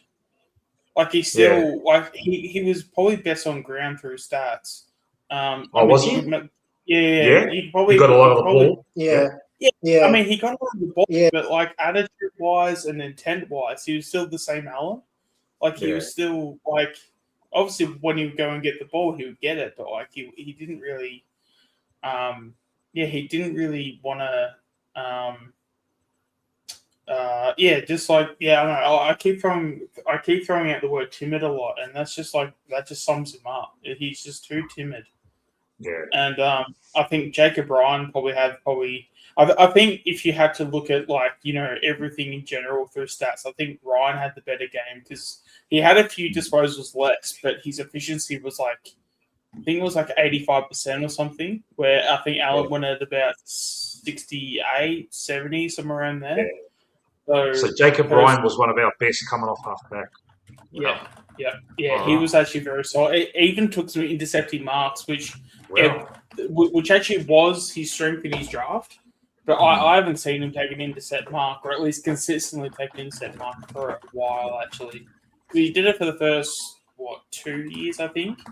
Yeah. And then the next two, so I think this is his 5th year, I think. So, he had about 2 years where he just wasn't doing it. Yeah. And now I don't know, now that I guess there's a bit of pressure on him and stuff, and he sort of wants to perform and all that. Because I've sort of always seen him as a John Noble sort of type. But he also has, I think he's 189 or something. So he also has a bit of height. So he can take the intercept marks as well. So he's sort of, I know this is probably not the best comparison, but he's a bit of a combination between a Noble and a Markov. He's got the Markov height to intercept, but he's also got the John Noble basically to get the ball and just run and take the he's playing. He's playing for his career. And it's good that he was one of the best to start off. It's a good sign because we've all written him off. And that's but that's the thing though. Is when you're looking at the list and stuff, and someone's got to go. When you he's literally in a position where it's you got to go. In terms of if there's a contest or if there's a target to hit, you can't miss it because if you miss it, you're out of here. You know, I mean, this sport, it's so brutal. It's it's we're on you, but you can't escape. Who are you talking about now? Ryan. Ryan in the reserves. He was one of our best in the VFL. Yeah, he must have done really well in the first half because I watched the last half and I didn't see him get a kick. Yeah. Or hardly. So he must have had a really good first half. Yeah. No, he was pretty good today. Yeah. I thought Swaddling was one of their best. Swaddling got the majority of his disposals later in the game. He sort of came into his own. We absolutely shit the bed at the end, didn't we? They kicked 5 goals in 5 minutes or something. Yeah. Four out of those. Four out of those 5 goals were absolute mares. Swaddling was one of them. We just kept handballing it to them, and one of them was a defensive punch straight into the corridor. Like they kicked 5 goals in 6 minutes, and 4 of them we just gift wrapped to them. Teakle dropped that mark on the last line. Yeah. It was some really, really poor football. I think I mozzed them. Apparently we were playing okay until I turned the TV on. Yeah. I saw the first quarter. And I'm thinking, fuck, how good's this, man? Everyone's kicking goals. McCarthy, fucking Howes, West. They're all kicking goals. And I'm like, how good's this, man? Fuck, Yeah, because there was these about a guys 4-goal don't- breeze. Because there was about a 4-goal breeze. We had a 4-goal breeze in the first and third quarter. So, because I think we kicked like 5 goals. No, more than that. We kicked a ton of goals in the first quarter. So we were sort of sitting there going, "Oh damn, okay, we've actually got something here." And then second quarter, we sort of, I think Giants kicked a couple.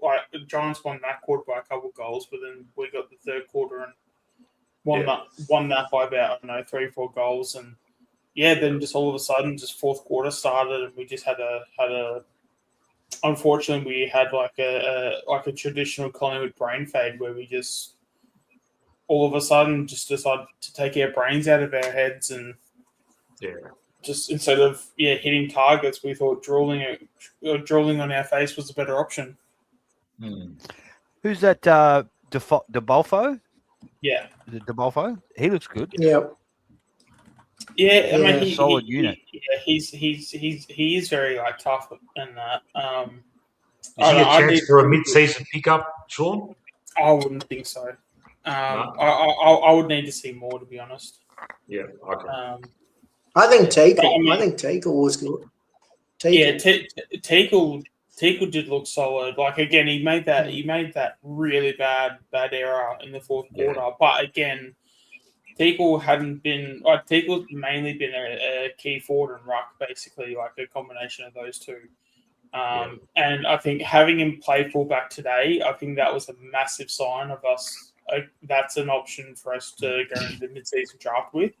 So if a Reef or I probably shouldn't be saying names, but if we were to have injuries and stuff like that, and the key defense is a department we're looking at, I think that it just seems a little bit too strange, given that it's so out of the realms of Teakle's I don't want to say capabilities, but he's not known for key defense. So the fact that he was a key defender and he was playing so well, this sort of seems very deliberate in terms of this might be like a mid-season draft option.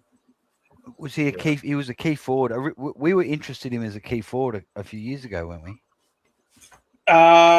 We were interested the second time around because he's been through the mid-season draft twice. So if we get him again, it'd be the third time. Second time around, we were interested through him being a ruckman. But then obviously we didn't get him. North Melbourne got him. And I think the first time, I think he was touted as a key forward because he had a late growth spurt, I believe. And then that made all the clubs interested because he went from, I don't know what he was like, low 190s to 200 centimeters or however tall he is. So that's what made him, that's basically what got him interested by all the clubs that wanted him in the mid-season draft. I don't know. It's just a really it's a really curious watch because because I don't think we had who's the brother, the St Kilda brother, Charlie McCartan. I don't think he played today, so so he's probably another key defender we could look at. But it looks like they're having a look at Teakle as that option, which I don't hate it, but again, need to see a bit more. But he looked pretty solid today. Yeah, you know who played. And the one player that had a bad game today was TJ. Yeah, TJ had a better fourth quarter. I'll say that, but his first wasn't great. So Phillips is actually injured. I think he did his hamstring. He's out for about 3 weeks. Yeah, I was listening to Anthony today, and he went absolutely fucking apeshit on TJ. Like he did something stupid in the last quarter. I didn't watch it. So, Yeah. But There was at one point he did clean up his footy a bit. So one he player must have that been patchy. This player, Matt, you want to introduce this player? I know you love him, and you've dubbed him a nickname that we'll try and, if he ever gets into the ones, we'll try and keep that nickname for him. Purple Haze, mate. Purple Haze. He looked good Purple from what I Haze. saw. Yeah. He's lively. He He's was lively. good. Yeah. He was. He was clean, wasn't he? He wasn't fumbling too, which is a good sign for a youngster. Especially in that Pulled North, out. was it the North Melbourne match where he took a really good overhead mark for a guy of his size? Like you normally don't see forwards like that, especially at his height take overhead marks. And then just his because he played wing, he was basically he had the best disposal efficiency or kicking efficiency in the whole entire draft itself that played in the position of wing. So he was basically he was out of all the wingers, he was actually the best by the disposal. Which when you think about it, it's crazy how we got him at like pick 70 or whatever pick it was. Because he was our last pick, I think, last year. No, not last year, the year before. The sign's good with him. I'm really happy with him. Do you think he's going to be a wingman or a forward? Hayes. Yeah. I think in time it's going to take a while for him to develop a wing spot, but I think at the very least he'll be a high half forward, similar to like a Schultz. I think that's probably where he'll go, and if he upgrades from there, it'll only be a bonus. But he can play. He can play wing. When we drafted him, I compared him to like a Liam Baker, just a little guy that runs all day, puts his head over it because he is hard as nails. So. That's what you want with those little fellas, Just go, put your head over it, get stuck in. Especially Harrison. I cannot wait for Harrison to come back in the seniors. He came off, didn't he? Yeah, he came off. He's actually, but it wasn't like anything bad. Yeah. I think it's something minor, but he is injured. I'm pretty sure. So we'll sort of see the injury update on that. I reckon Spitzer right off. He looks fucking shit, man. Yeah. No, you reckon he's got some upside? Well, from what I saw, like I'm being a bit too much here because I didn't see the whole game. So yeah, I'm not too quick to write him off. I did see some nice things. It's also the first game as well. I think we've got to keep that in mind. I don't know. It depends on I guess also what's out there and what you can get because conditions were shit too. Yes, that's the other thing as well. And also as well, if you have an ordinary game early, sometimes it can affect your confidence. Sometimes you just need a few weeks to build. I wouldn't be throwing the baby out with the bathwater just yet. Even for someone like the Steene, even like TJ can I wouldn't be putting too much emphasis on player performances after about a month, unless if they play well, and then you just hope they continue to play well. So Swadling overshadowed Angry and Prindle. From a stats point of view, okay. Yes, I think I still think he's not ready yet. You can just tell it's in his body. He needs a few pre-seasons. Yeah. You guys know my opinion on him. I think he's going to be a very good player, but I think he's in the same sort of position. I don't think he's as bad as McCarthy in terms of his frame, but I think he needs to bulk up a bit more, just so that because especially if he's that. I don't know if you'd say he's the inside mid, but if he's that, Dangerfield, Buckley sort of type, where he's sort of a hybrid of a inside-outside midfielder, you definitely need to be a lot bigger than what he is, which he will get to, but that takes time. So, well, Shawnee, your track record of picking up. Well, the track record tonight is pretty good. Don't know about the rest. You are basking in it, mate. Your head is so big right now, yeah? Fucking everyone's giving you shout-outs, mate. Yeah. Mate, you better hope Steene fucking keeps this up, mate. Yeah. He's going to win the Brownlow.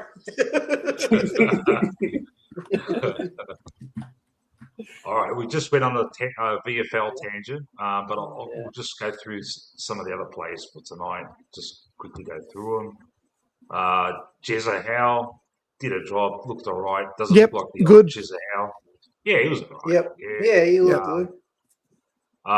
Pendles looked like at the start he was everywhere. Yeah, a couple of times he got tackled. The old legs, mate. Thought he had a bit more space, like right in the goal square. I thought he was going to keep running to an open goal. Got fucking pinged, and McStay, well done. Much better service for him. No fucking brain fades. Beautiful, good. Oscar Steene, mate. We haven't stopped talking about him. 20 hitouts. Let's this is what Ultimate Greatness put this in the vault for Steene. He said Steene 2 goals, got 1 goal. He said Steene 10 hitouts, got 20 hitouts. All right. You said 15 disposals. What did he get? 9. 8. You got 8. 8. You said 3 tackles. How many tackles did he get? None. He's a ruckman. He's not going to tackle much. So that's pretty good, man. I might give you a nice, maybe a light shade of green on that tip, just for that. It wasn't. For the one. No, I also because the only reason why I went so low with the hitouts was because I wasn't expecting to be the main ruck. I would have went higher if I thought he was, because it didn't really get confirmed till like 5 minutes before the game when Five spoke, just in that pre-match interview or whatever. Yeah, because we're about to start the game. There you go. DC got 17 and Oscar got 20. Yeah. So did you bet Cameron in the hitouts? Yes. Cameron got more disposals. He got 3 marks to 2, so that was pretty even. Yeah. How good was that fucking mark, man? In the fucking goal square. Yeah. That was. I said that last night. I want to see him clunk one in the fucking board line to kick a goal, and he did it, man. Beautiful. Good to see. Man. Yeah. Who would have thought a guy that can take a contested mark can take a contested marking game? Who would have thought? Rowan Steele. That was he's been one I've been wanting to. Yeah, I wanted him to get games so bad last year, especially when they were playing Cox and everything. Now, I think it's funny now that because now you guys know the pain I've been I was going through last season, and the fact that everyone was sort of going, but just play Cox. Cox just knows the system. He does this. He does that. Yeah. It's like, guys, please, for the love of God, So there you go. Now I haven't somewhat. Hey, Shawnee. I haven't heard anyone mention that contested mark he took and kicked a goal. He'd won the tap in the centre. Oh, so he drifted forward. Okay. Yeah. He won the tap to get the clearance and then drifted forward. I'm pretty sure. He did. Yeah, I'm pretty sure that's right. Which is I can't remember seeing that. Don't worry, Shawnee. You've got the retrospective Nostradamus Award for Steene. You were talking about him fucking 18 months ago, so don't you worry about that. You're the pinnacle, mate. We all I'm trying to take your mantle. Yeah. Rowan Steele had a very quiet game. Kicked that out of bounds on the full a couple of times, but we can forgive him for that because great game last week. Just wasn't happening for him. Yeah. It was his first poor game of the season, I think, because the first 2 he was really good. Yeah, I mean, I still have zero doubts that he'll be in the top 15 players by the end of the year. Yeah, actually, he's still in the team. Actually, I even said might have been on Anthony's stream where I said that to base it, and I don't know, should especially with the night I'm having, maybe I should. That I reckon that because he sort of gives off the vibes where he's sort of like a coach's player, where he just does everything the coaches say. Yeah. And if he plays every game, I reckon he could be top 10 in at best and fairest. Like, I reckon he might sneak in. Yeah. I'm wondering, should I put that in the vault or should I not? Sneak into what? So obviously at the end of the season we had the best and fairest. I reckon Gordon Steele could finish in the top 10. Ooh. It's up to you, mate. You make the call. Once you say in the vault, it's in the vault. It's in the vault. All right, top 10, best and fairest. What goes in the vault doesn't come out of the vault, mate. All right, UG is saying Steele top 10, did you say? Top 10 in the coach. Yeah, so because they only do top 10. Yeah, so he'll be in the best and fairest. All right, no worries. It's in there, mate. Darcy Moore, I thought he would have. I thought he had more than that, 7, but ploughed through the injury and looked good. Started off well. Liked what I saw, but praying that this is not going to be some kind of thing with him where he's missing every fucking second game because of fucking hamstring awareness and fucking shit like that. Yeah. He's always been pretty injury prone. Yeah. Remember when he first started, he couldn't get on the park, man, for fucking 2 years, mate. Yeah. But then he had that prolonged time where he played a lot of games in a row, and now it's starting to come back again. Yeah. And I must say, that little cooking segment that he did, I watched it, and it wasn't as cringeworthy as I thought it would be. I was expecting him to cook some fucking vegan fucking tofu-based fucking shit. Yeah, kale and fucking all the all the shit stuff. But tofu.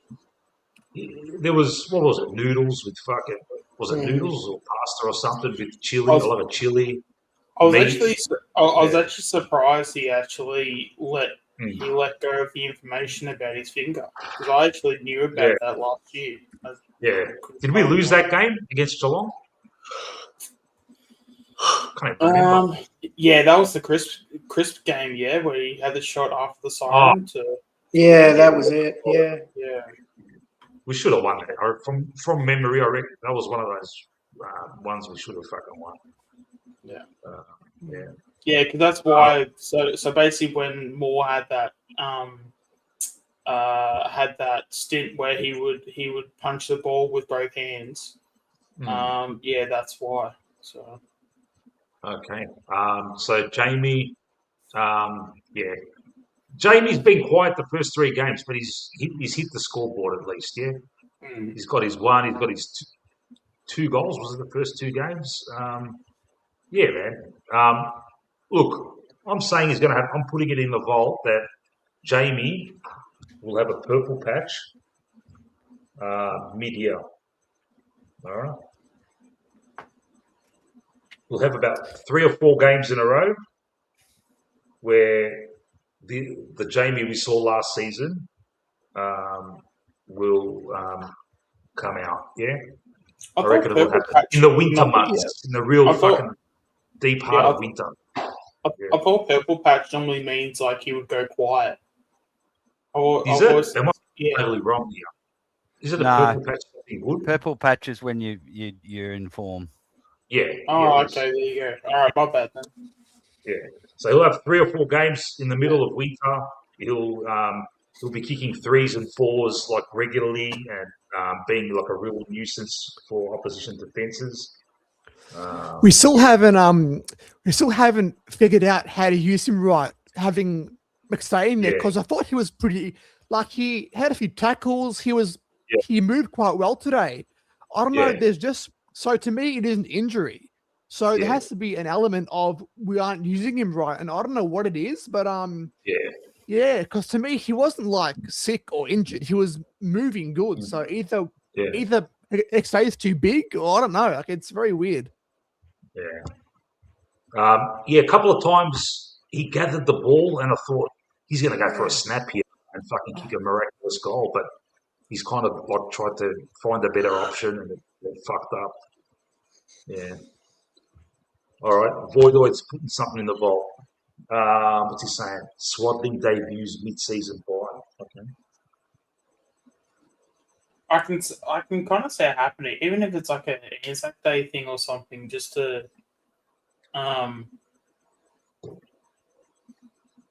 you know, I mean, yeah, I would like to hope that Fly can channel his inner Mick and, you know, have some of these kids, you know, play their first game in like a game that means something like Anzac Day or Queen's birthday or something like that.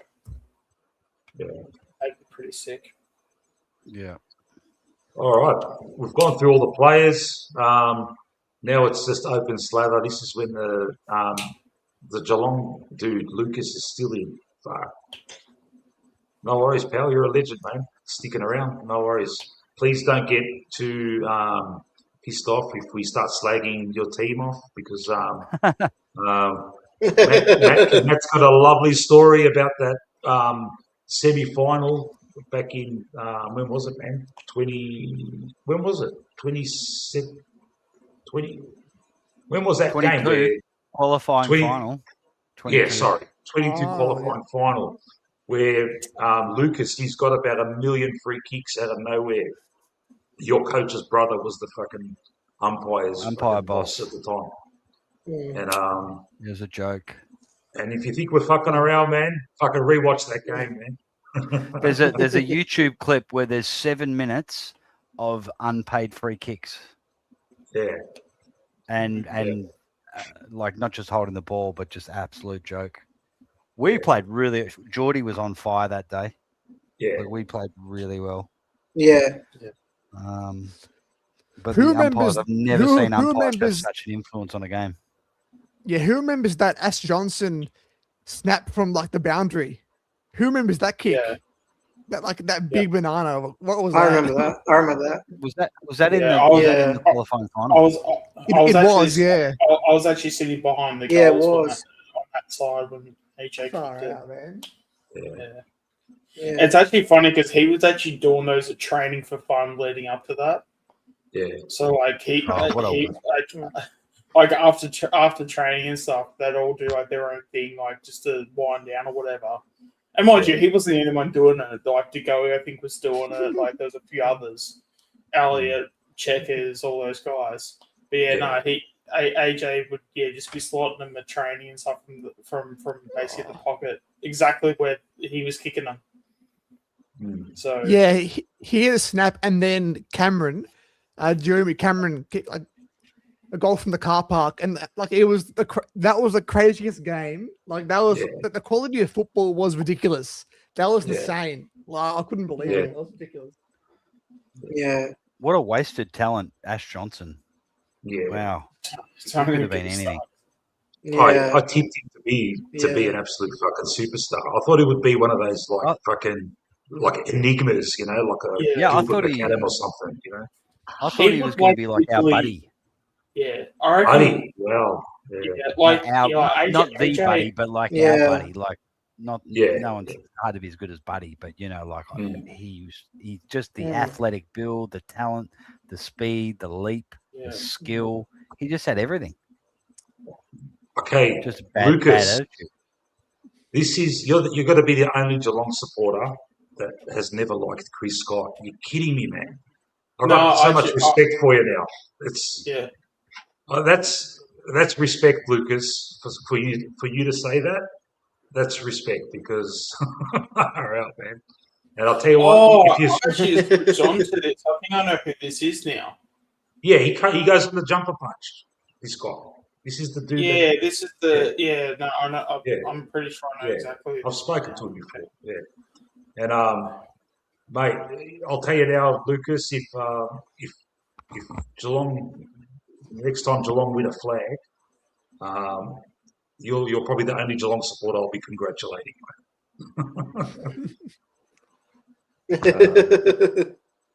Gents, I've got to go for a quick toilet break. I'll be back in a second, okay? Yeah, I reckon, especially when it comes to AJ, I reckon he would have been the first ever player to be taken out of a game due to like a stomach ache. Like he'd just be one of those players. We have a lot of those players. Those what could have been players. Those Ash Johnson. Rustling. Yeah, who knows? Yeah, this is basically Sean Rustling. Lee Walker. Who else? I'm trying to think. Cale Kirby. Oh yeah. I will not tolerate any Cale Kirby slander, mind you. I will make that abundantly clear. That dude was the absolute goat of his time. Don't know him. Kirby. Me either. Kirby was he was a big tank, like a massive. I think it was a forward. Was he? Yeah, he was like a small. Yeah, he's basically massive guy. Far out. Imagine like a Dane Swan role, but he'd only be the Dane Swan that's only a forward. Ah. So when Dane Swan would go forward, it was like that was Cale Kirby. Who else? Jaden Stevenson was one as well. He was pretty good. Yep. 18, and then he just. I would have him. I would honestly have him back. It's like seriously, I would have him back in the club. So would I. Yeah, I've got. I don't know this for a fact, but I reckon he's blacklisted. I've just got this feeling that because of what went down, Howie. that possibly. I wouldn't confirm that it's Howe, but I'll say this: all the rumors that have come out about him, there's been more. Oh, I see. He might have tried it on with someone's missus or something like that. I said might have, pure speculation. Who knows? But I mean, if he's, you never know. Yeah. Oh. Who do you think will come in? Who do you think will come in for Pendles and Howe next week? Allen and someone else, I think. Who else? So, Howe's out. Allen. I'd actually really be It looks like okay with. Yeah, I would really be happy with the Jacob Ryan to come in and he just move everyone around. What about Parker? What about? I completely forgot about Parker. Actually, yeah, Parker needs to come back in. How good is it going up to Brisbane 2-1 instead of 1-2? Yeah.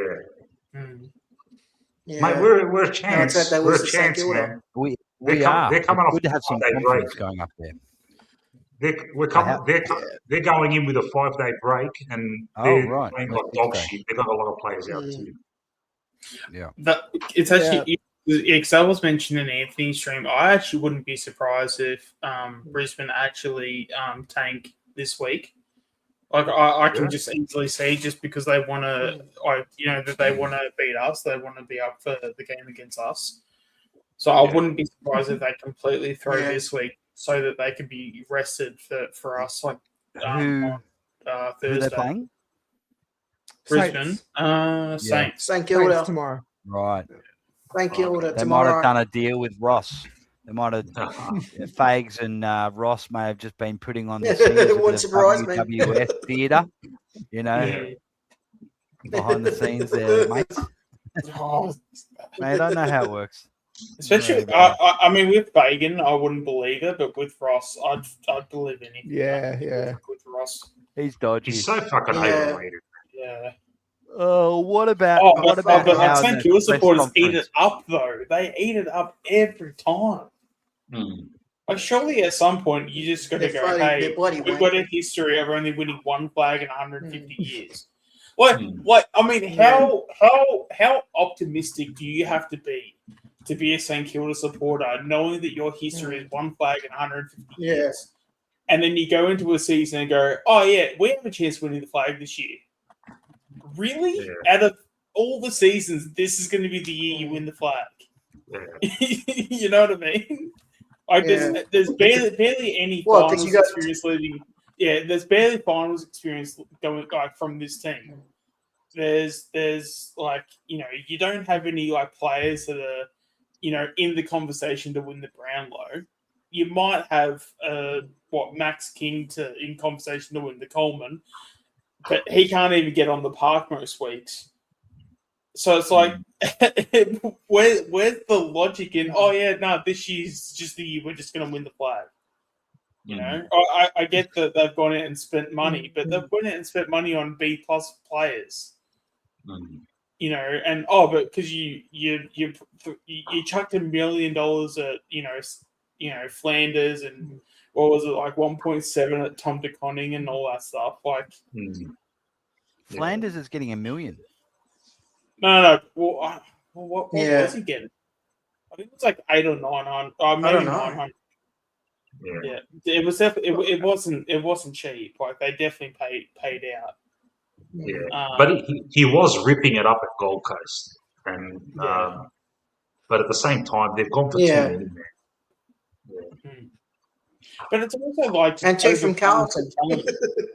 But it's also just overpaying for talent, and it's like I in a sense, I don't know. I can kind of see where they come from in a little bit of a sense, but because they don't really have anything. Like they don't have much of a bargaining chip to get players in, so that they do have to pay a little bit of tax. But again, St Kilda supporters reckon they have to pay that tax because of we live in St Kilda and we live in the shit area and blah blah. Like it's like no, you're not getting these players in because you're just not any good. Like I mean, even if we go back to 2007 when Geelong were like winning those flags, no one wanted to go to Geelong. But we forget that because Geelong have been so successful since like 2007. Geelong were a laughingstock for a long time, and now that they've been successful since 2007, it's all okay. If anyone wants to be in Victoria, but then they don't want to be in Victoria, they go to Geelong because it's the only countryside.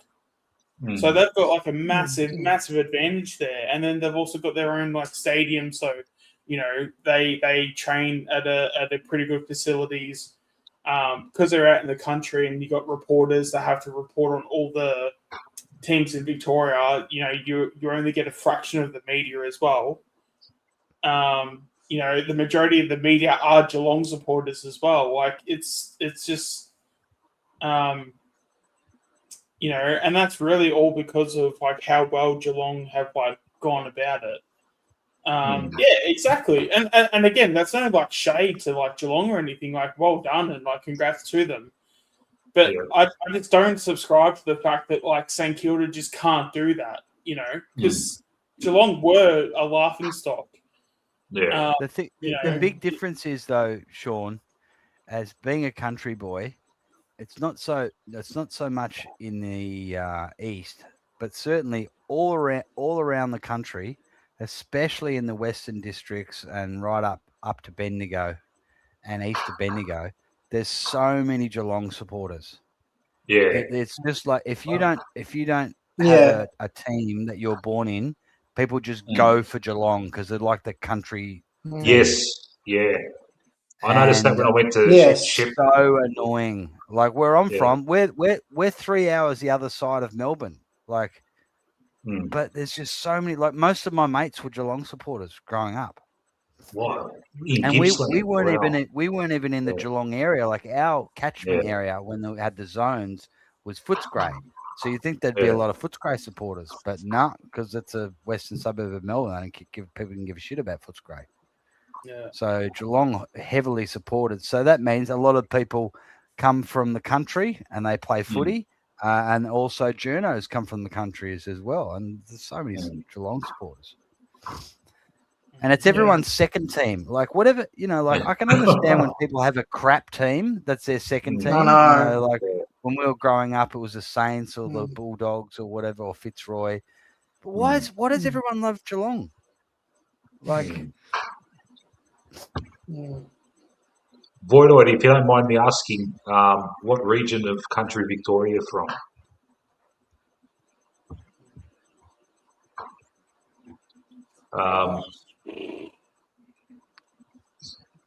So this whole and then if you talk to any St Kilda supporter, like just the victim mentality they have. What city, Voidoid? I'm from Sale. Gippsland, apparently. Voidoid and Matt were probably mates back in the day. They don't even know it. You probably punched on the footy field.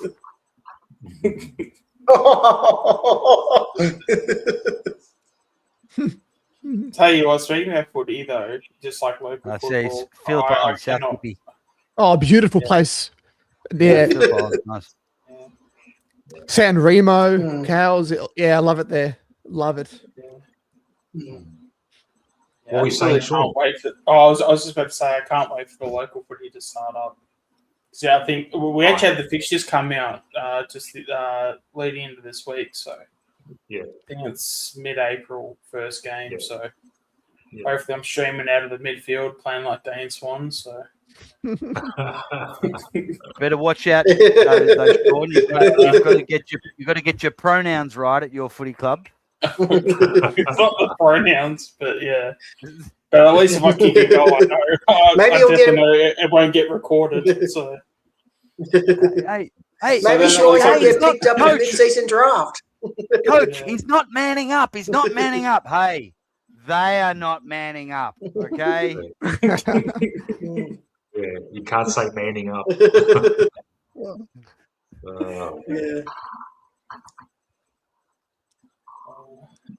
See, I follow Gary Ablett on YouTube. He's a full-on Gary Ablett Senior. He's a full-on conspiracy fucking nut now. He goes full-on deep into it too. Yeah, like us. Yeah.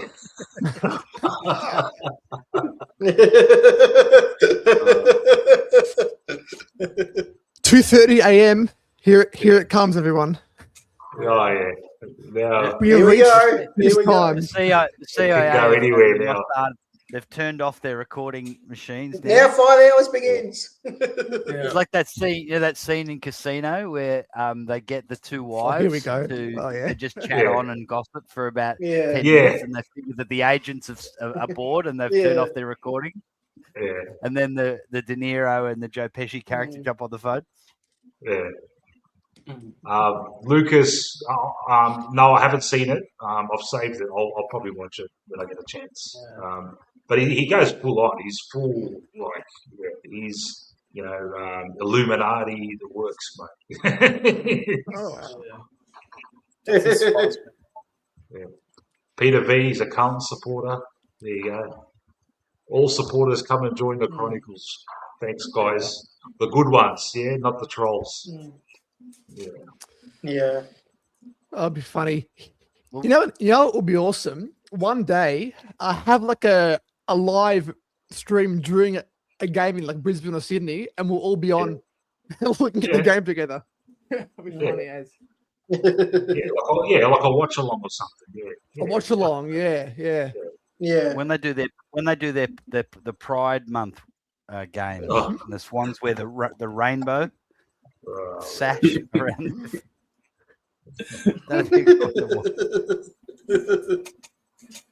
Have no idea what you're talking about, Stefanos. Stefanos is asking UFO questions. So I've got no idea what the Virginia Brazil is. I nearly read that. I was going to say, I nearly read that word as something completely different. Oh, yeah. You know what's going to happen with UFOs? It's all government shit, So they'll say because they're fake. Yeah. Like sometime in the not too distant future, they'll tell us that they're aliens, but it'll be some AI bullshit, and everyone will fucking fall for it, It's called Project Bluebeam. Is that the Roswell stuff? No. No, well, this whole Reagan and Bush and now Trump. They've all like Reagan did all these speeches in front of the UN, and he would say, you know, sometimes I think that all of these nations all fighting together, if there was an alien threat, a threat from outside of this world, then we would put down our differences and we would all unite as one. Yeah. Right, so there's and all of the movies, all of the alien contact, Close Encounters, it's setting us up for this. Like that Atlas thing. You know, they talk about that there's this asteroid or a comet that's coming. Right. And so what they want is they want to unite everyone against this alien threat. The alien is they're going to be fake, and they're going to have lockdowns and the whole rest. Yeah. Oh, the aliens are coming. The aliens are coming. Yeah. And it's all going to be bullshit. Like everything. Oh, yeah. I need a bong to listen to this rabbit hole milkshake. Hey, milkshakes. Fucking, what happened, mate? Before you got banned from Anthony Street, man. You're back on now. You're being a good boy. I reckon we influenced you. We turned you into a woke bastard, mate. You're being all nice now, mate. No more fucking starting fights and shit in the chat. Hey, Peter said we're going down a rabbit hole. You know, you're so far into conspiracies when everyone thinks you're weird because you think aliens are fake. Yeah. Oh my god! This guy's a conspiracy. Why? He doesn't believe in aliens. Yeah. It's 180.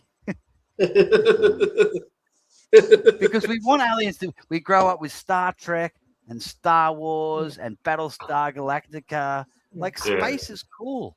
We want it to be true. We want there to be aliens because they've been making movies about it for 50 years. Yeah. Milkshakes is like Malcolm McDowell from A Clockwork Orange after he's fixed. Now, to those who have seen that that's great disturbing movie, yes, it's one of a kind. So the main character played by Malcolm McDowell, called Alex, he's a troublemaker, and the government grabs him and they fucking brainwash the fuck out of him, and he comes out of fucking prison as a fucking nice boy. That's what's happened to milkshakes. They MK Ultra'd him. Yeah. Well, this is why Trump just brought out Space Force. Right? Don't you worry. Space Force is going to be big in the news in the next few years. Space Wars, yeah. You can see absolute crap. Space Force. No one does space like me. Everybody knows it. Everyone will be glued to their tellies, fucking transfixed, mate. Did you see the aliens in the fucking news? They wanted to negotiate. I said no deal. I've seen Star Wars. I know what happens. Yeah. Yeah, all that Star Wars fucking shit's just fucking, getting our minds ready. What do you call that? Is that the Overton window or some shit? It's not Occam's razor. Ben Zero. I don't even know what Occam's razor is. It's called pre-programming. Yeah. They put everything in the TV shows and the movies. So when it happens in reality, your subconscious goes, "Oh yeah, this is real," because you saw it in a movie. Like all of the 9/11 pre-programming was so many movies referenced to and shows.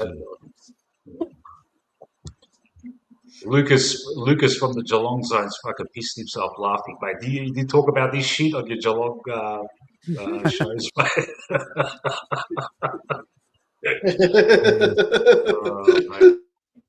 This is what happens, mate. We've talked about every tiny little fucking fragment of the game tonight. If we might go back to the actual game and footy and stuff like that, but sometimes we just go into these tangents, mate. You know what would be good if we got this is who my number one key target from the club to get onto a stream, and especially when we get into these topics, would be Billy Frampton. Yeah, I was about to say. He loves it, mate. Yeah. You know what though? He'd be destroyed by this topic because he's big on aliens. If he was like, "Nah, aliens are fake, Billy." What? No way. He loves his aliens. Boyd, I've tried reading Thomas Pynchon, but mate, I can't. It's too dense. It's too much, man. It's just too much. I'm not that intellectual, mate. Yeah.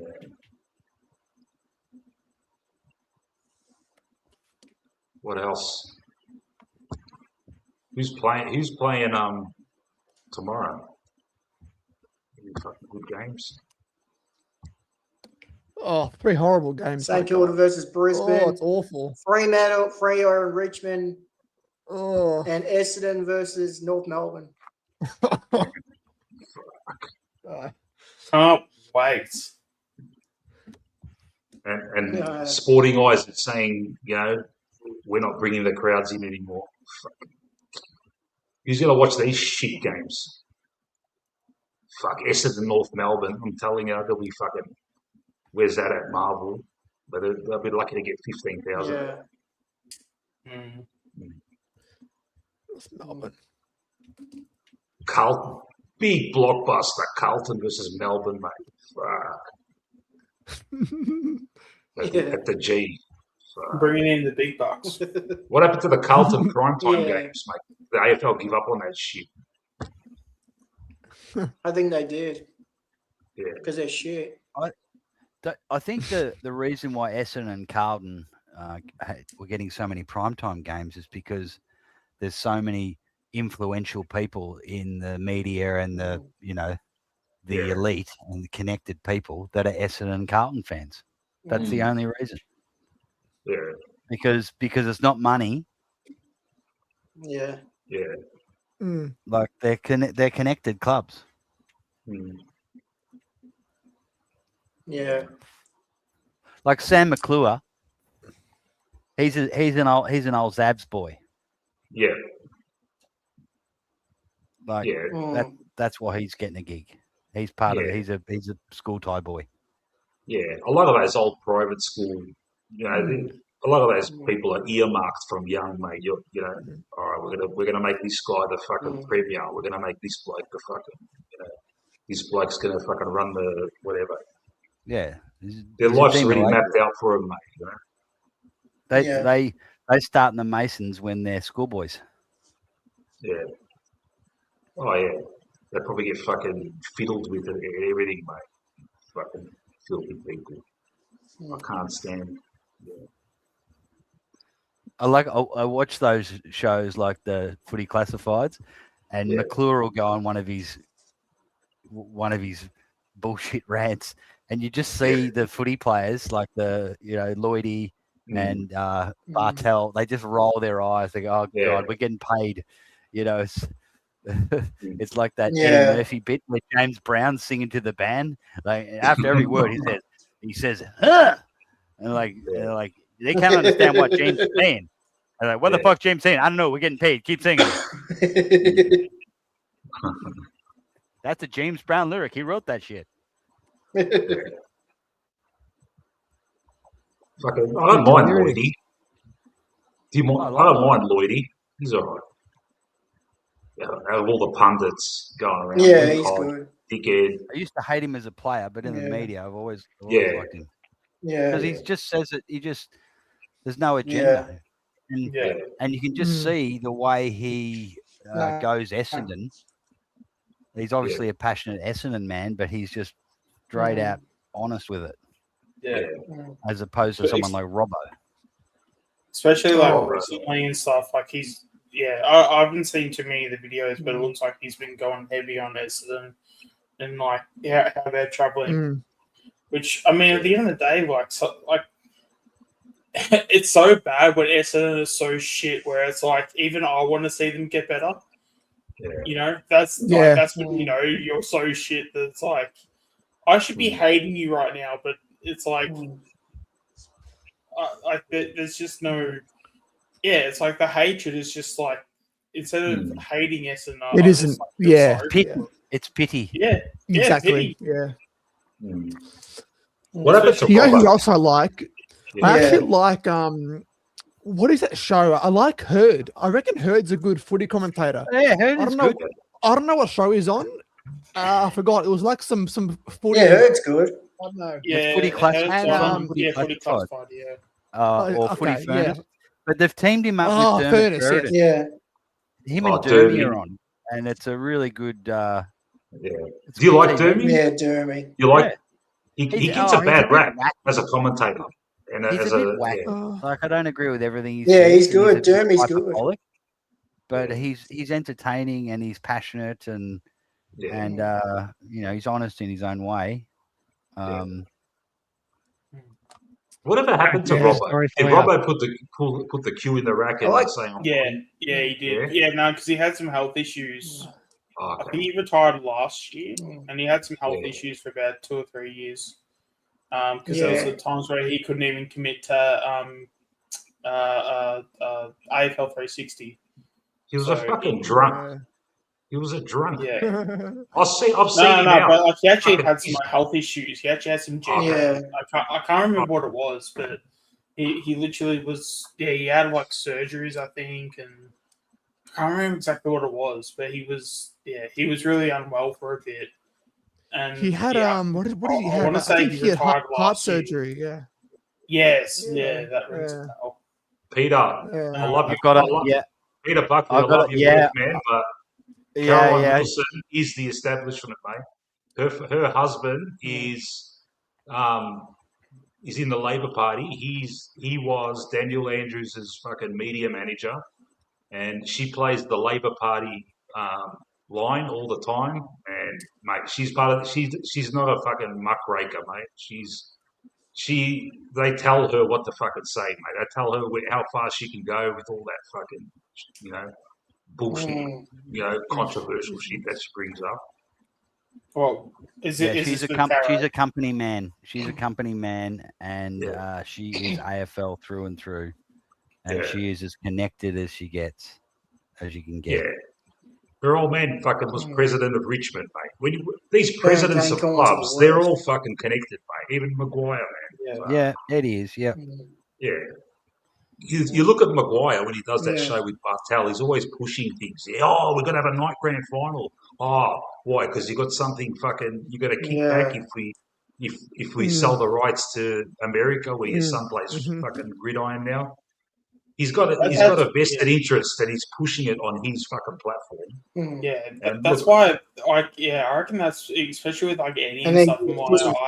I haven't liked Eddie for a long time now because anytime he speaks, it's always because he's got something in mind, or it's like, and this whole like, I'm trying to do this for the people. I'm trying to look after the people and make this a better world for everybody. And then just the whole shit show when like he tries to. I'm just a Brody boy. Yeah. Yeah, well, it's more the fact that it's like when shit happens, he's like, but I've been saying this for like 10 years, and if I was doing this, then like it would go this way and blah blah. And when like really, if you are, I remember when when like Buckley he came out in the media like 2 years ago and whatever, and I think it was McStay had a really good. Oh no, 3 years ago because it was 2023. And McStay had a really good game. And like Buckley came out in the media and he was like, like it's really good that Collingwood had a key forward and blah blah because key forwards are really good for the league and all this shit. And I'm just and then like I think with Eddie he was basically saying like the same shit. And I'm just sitting there obviously as like a Collingwood supporter just being like, okay, well if you're so for key forwards, why the fuck did you not get any for like at least 10 years? In your whole like existence, like anytime we had to get a key position player like key forward or whatever, it was through basically the rookie draft. Outside of like a Darcy Moore who was father-son, but then he moved him down back. And then, but yeah, even Bucks was like the same as well. Like just both of them were it's like they would tell you how much of a genius they were. But they would only give you their opinion after the fact on like how they would have done things, rather than actually saying it beforehand and actually like, it's like basically like doing like a school test or whatever, But then once you get all the results back, oh, I knew all the answers and blah, blah, this was always the answer and all. When it's like, yeah, well, it's pretty easy when you got like the answers right in front of you. How about you have the answers before you do the test so you can actually pass the test, Eddie Maguire is kind of like footy's Trump, isn't he? Oh my God, I've literally thought that for so long. I'm the man of the people, Oh, yeah, for sure. I'm actually surprised. Come from privilege. I used to say, I bet this bloke goes into politics. I'm actually surprised he hasn't, but there's still time. Yeah, there's still time. Well, he was heavily pushing the Republic. Yeah. He was. Yeah, he was. Yeah. So. Yeah. But if they really were the man of the people when all that crap happened 5 years ago, they would have been pushing back and saying this is crap. But they went along with it like everyone else. Yeah. But surely someone like Eddie wouldn't be even if he was to become like a prime minister or whatever. Surely he would have like no chance. But then like I don't know, the more I would think about it, it's like, well, he's got the Triple M fan base. I'm sure there'll be some Collingwood supporters that would jump on because of like that. He had the Who Wants to Be a Millionaire. He'll have a chance. He would have a chance. But I'm just saying, current prime minister. Yeah. Yeah. Look at the way they built up Trump. He was in the entertainment industry, and they can do it with Maguire. If the right movers and shakers get behind him and they think it's a good idea, mate, he'll be in our faces fucking 24 hours a day. Fucking. They can even switch that now, and he's actually held back. Like he used to be even more in our face. Like basically, I reckon once he left the presidency of Collingwood, that's when he sort of eased up a bit. And when he left, Triple M, that's probably when the whole we'll sort of ease back on Eddie in your face all the time. But he's still fucking around. It wasn't as much. He gets away with shit like the stuff he said about Adam Goods. Anyone else says that, mate, they're barred for life, mate. He got away with it, and he fucked up twice too. Twice he fucked up on the radio.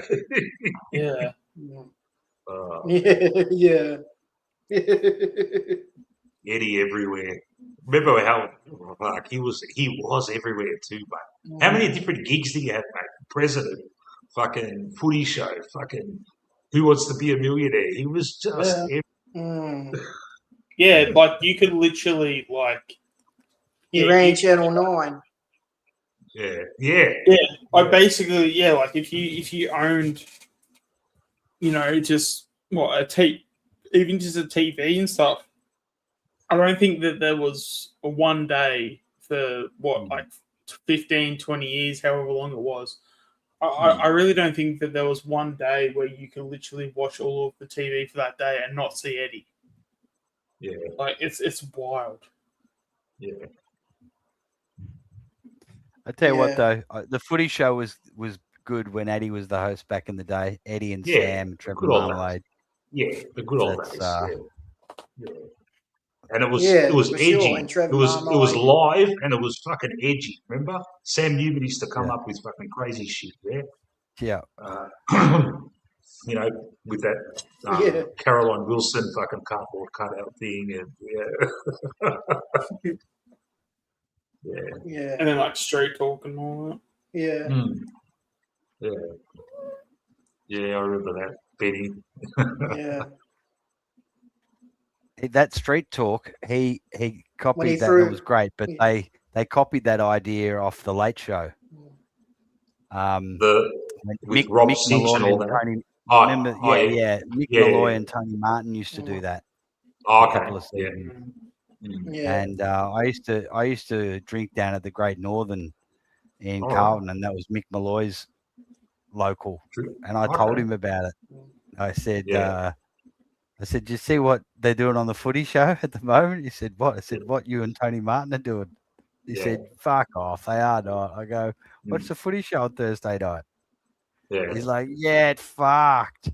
Yeah. So that was around, they were, the Late Show was big around 92, 93, 94, and that was when the footy shows was kicking That off. was funny, the late back then. I loved it. Yeah. Oh, do you guys want to know a small world?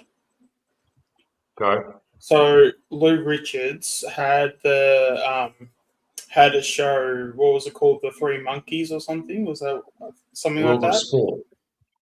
Yeah, Three I think Wise so. Men. The Three Something Wise like Monkeys. that. Yeah, something like that. Yeah, Three Wise Monkeys. That rings a bell. So basically, yeah, the three panelists, they both had like their own monkeys and stuff, right? So Lou Richards had his monkey. So this is how much of a small world it is. My grandpa on my mum's side, he actually did like a whole like circus act and everything. The monkey that Lou Richards had was he actually owned that monkey, and he would like rent it out to like Lou Richards. Yeah. I've even got like a news article from like the papers and stuff, like all like framed and everything.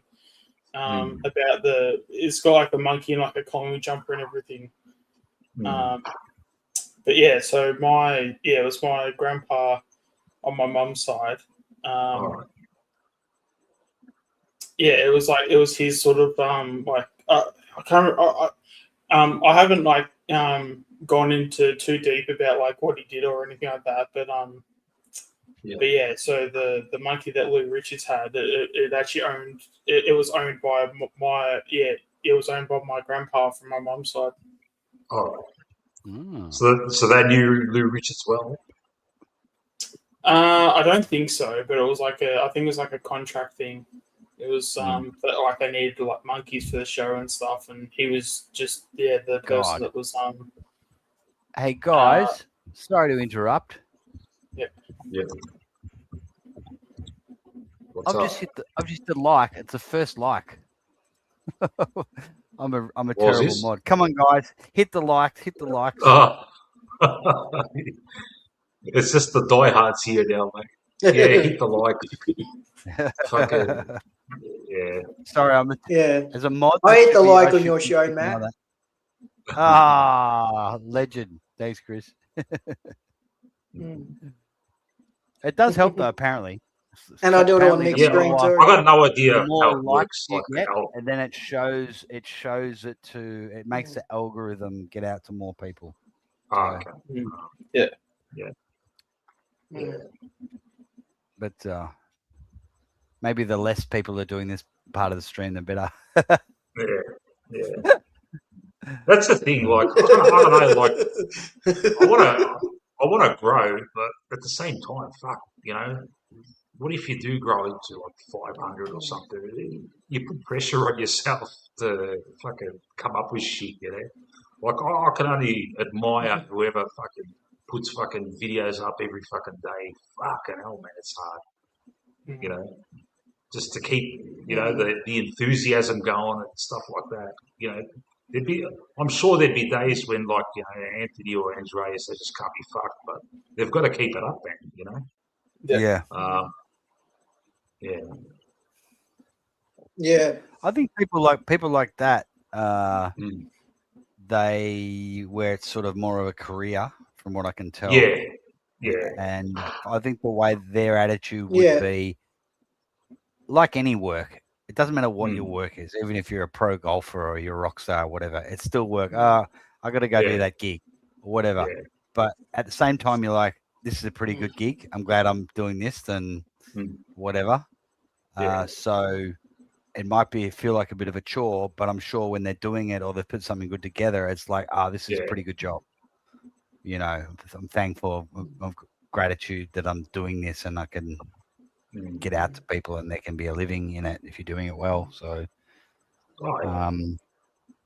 and like people like Anthony, he's a natural too. Yeah, he's just you can tell. You can put him in front of a whole group of people. He won't feel awkward or anything. Charisma. You know? He's got a lot of charisma. Yeah. Pommy from Oz, mate. He's the one, how mate. good is he? He's just a full-on fucking animal, man. He's doing watch-alongs nearly every fucking game. Yeah. All right. Yeah. Those two people you just mentioned, Anthony and Pommy, they are two people that the media, I'm not saying they would accept it, they're two people that the media will go after. Yeah. We want you.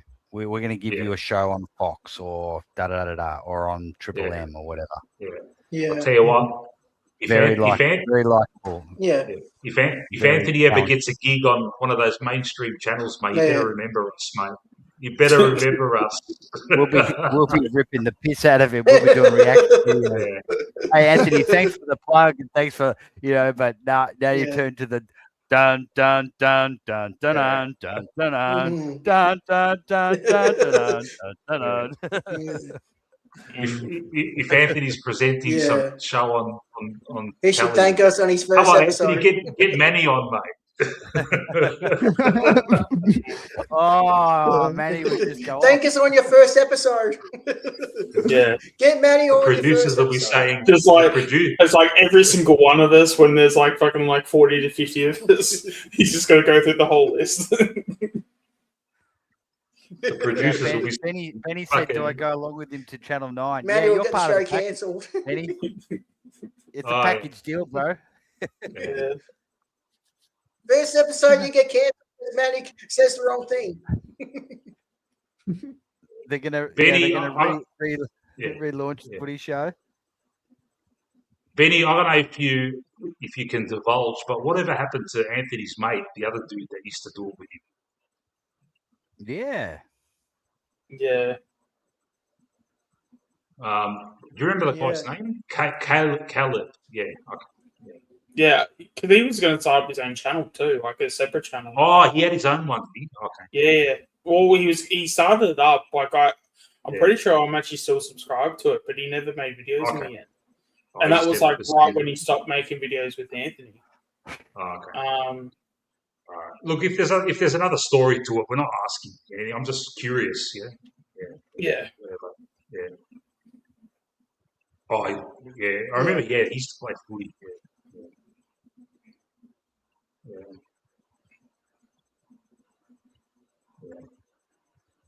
Yeah, that rings a bell actually. Yeah, Anthony wanted to like go solo.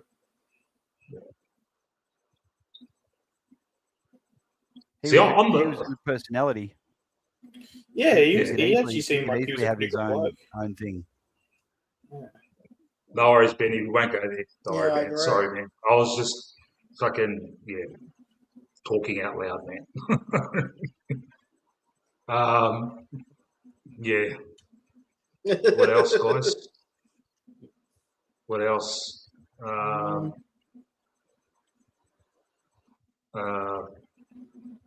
don't know. Fuck, 27 people still listening. I've got to come up with something. Hey, We've gone for 3 hours. We've got to think about it now. The VFL, we haven't actually. Yeah. All right, let's go. VFL. We fucking shit the bed. We fucking started off well. The best players. Angry fucking started off well. Hit that goal, and I'm thinking, fuck, this cunt's a gun. But he quieted down, didn't he? Yeah. I don't know what happened that last quarter. That was one of the worst last quarters ever. Yeah. How did Cochrane go? Oh. He was pretty good. I mean, with a defender, like the way I look at a defender having a good game is if you don't see them on the field or you don't notice them. Pretty sure I looked at one of his stats. I'm pretty sure he had 0 turnovers, but he had like I think 16, 17 disposals. So I thought he was like pretty solid. I mean, if Moore is injured and stuff, I'd be happy for Cochrane to come in. And hopefully, we see a bit of a trend where Fly sort of backs in, a few of the kids because apparently he loves to take risks now. So there's no excuses. But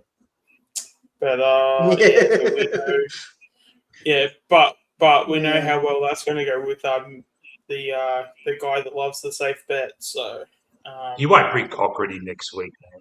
No, he'll probably just bring Parker back. He'd bring Parker. Yeah. And maybe Allen for Pendles. Allen as well. But that'll be interesting. Who comes in for Who does Alliance have out? Yeah, I would have Allen for Pendles. That seems like a pretty good like for like. Lions are still missing Andrews through suspension and McCluggage. Yeah, right. Yeah. Oh, So yeah. You want to about the VFL greatness? Do you want to add anything about that? Yeah, Saxena. Yeah, Looked lively, but couldn't get a goal. Yeah, Saxena couldn't just get anything going, Yeah. but like, you could see the effort. You could see the fact that he kept trying. The fact that he, he was definitely putting in the effort, but just nothing was really working for him. Like it's his first game. He's on the rookie list. He's only a kid, so the fact that the effort's there, he's just going to keep on trying. I thought, especially with given that he's basically got no size on his frame, I thought McCarthy did very, very well. Yeah. And he just has this knack of just keeping goals exactly when you need them. Yeah, like he looks comfortable, man. He kept doing it in the champs, where he'd just be this skinny kid. I mean, I keep going back to the reference of with Marvel, how you've got the Captain America. He's basically, it just feels like he's basically Captain America before the super serum. He's just got all the makings of not saying he's a superhero, but he's got all the makings of this amazing player. We just need to give him that Captain America physique and body, and then. When he gets it, he basically, I don't know, for a lack of a better term, he basically becomes, Steve Rogers. I was thinking the same thing about that with Steene, because Steene was the same. Like Steene basically came in. Speaking of superheroes, he's like our Superman, Steene. Yeah, yeah, he's pretty good, isn't he? If only someone had glasses on him, he looked like Clark Kent. Yeah. Yeah. Yeah. Actually, you know what? Today, I was actually watching Charlie West in the VFL, and God, he looks like Andrew Mackie. Because I was looking at his face, and I'm like, he looks like someone. Who does he look like? And I reckon I've been trying to figure it out for a while now, and it's Andrew Mackie. You nailed it, Sean. Exactly. Yeah. Yep. Yeah. It's crazy how much he looks like Andrew Mackie. G'day, Peter. G'day all. How are we? Hey. Good, mate. Thanks for sticking around till this long. I've only just jumped on. I think when I logged in, I heard something about the last 3 prime ministers and aliens, and it was like, oh no. Yeah, it gets a bit crazy after a while. But we generally come back to Collingwood talk, But sometimes we don't, and we just go full on, Well, an ultimate, your boy played. Yeah, just another win in the column. Yeah. If only he played last week. Yeah. Not a week Were you before. at the game, Pete? He played last year. Yeah. He should have I will say this: all the games that Cox got last year should have been Steen's, and I was saying that even back last season as well. But again, when you got Mr. Safe Bets making all the calls, it's hard to get a game. No, I agree. Hang on, he's a risk taker. What are you talking about, Sean? For a guy that made his money on development, he doesn't like development. You gotta have a shot at the stumps. If you don't have a shot at the stumps, you're never gonna hit them. He's a risk taker. No, fuck. I'll tell you what, at least he'll be playing every game from now on, man. After that, if he gets dropped from here, I'm burning the club down. Yeah. I was going to say, who told Membry that West kicked 4? Yeah. I'll be fucking pissed. Yeah. That's the thing with Membry. You want to see more of that, mate.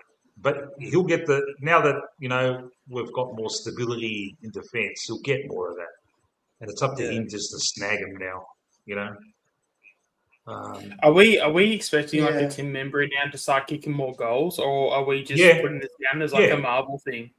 Yeah, look, those first two games were a bit of an Yeah. anomaly because the defense was under the pump. The midfield had to help them out. It was just too hard. Yeah. The ball wasn't going forward enough. But the thing is, though, we're going to be playing better teams than GWS, and they're not going to. If we let that many fucking inside 50s, we're not going to get off fucking scot free, mate. But the form evolves. You don't know what's going to happen, mate. At this time, mate, you just got to chalk up the wins, mate. Chalk up to the second half, up to the final third. Get as many wins. Doesn't matter how scrappy they are, mate. Just get the wins on the board and hope you're firing near the end, mate. When hopefully Bobby's back and we're up and about. Yeah.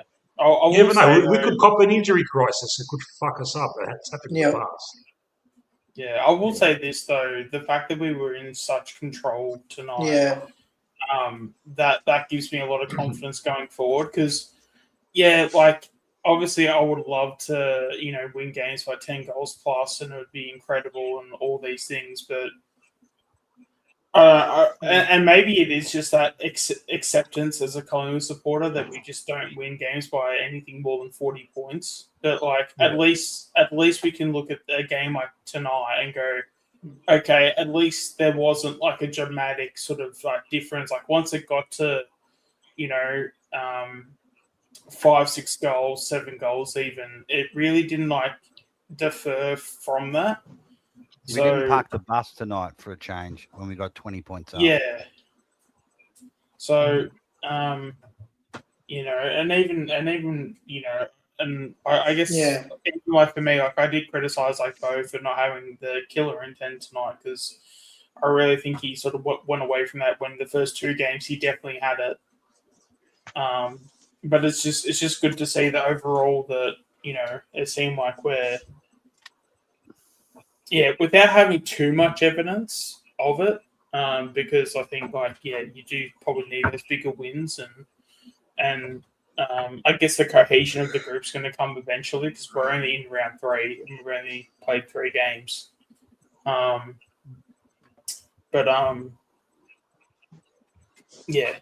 think we are in like pretty good stead, and we just got to.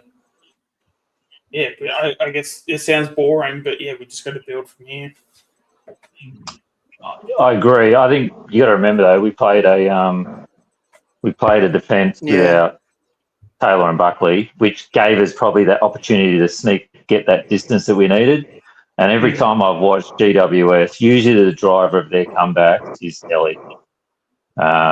They usually, we talk about our break glass in case of emergency. They throw him in the guts, and he usually generates some comebacks for them. They didn't have him today.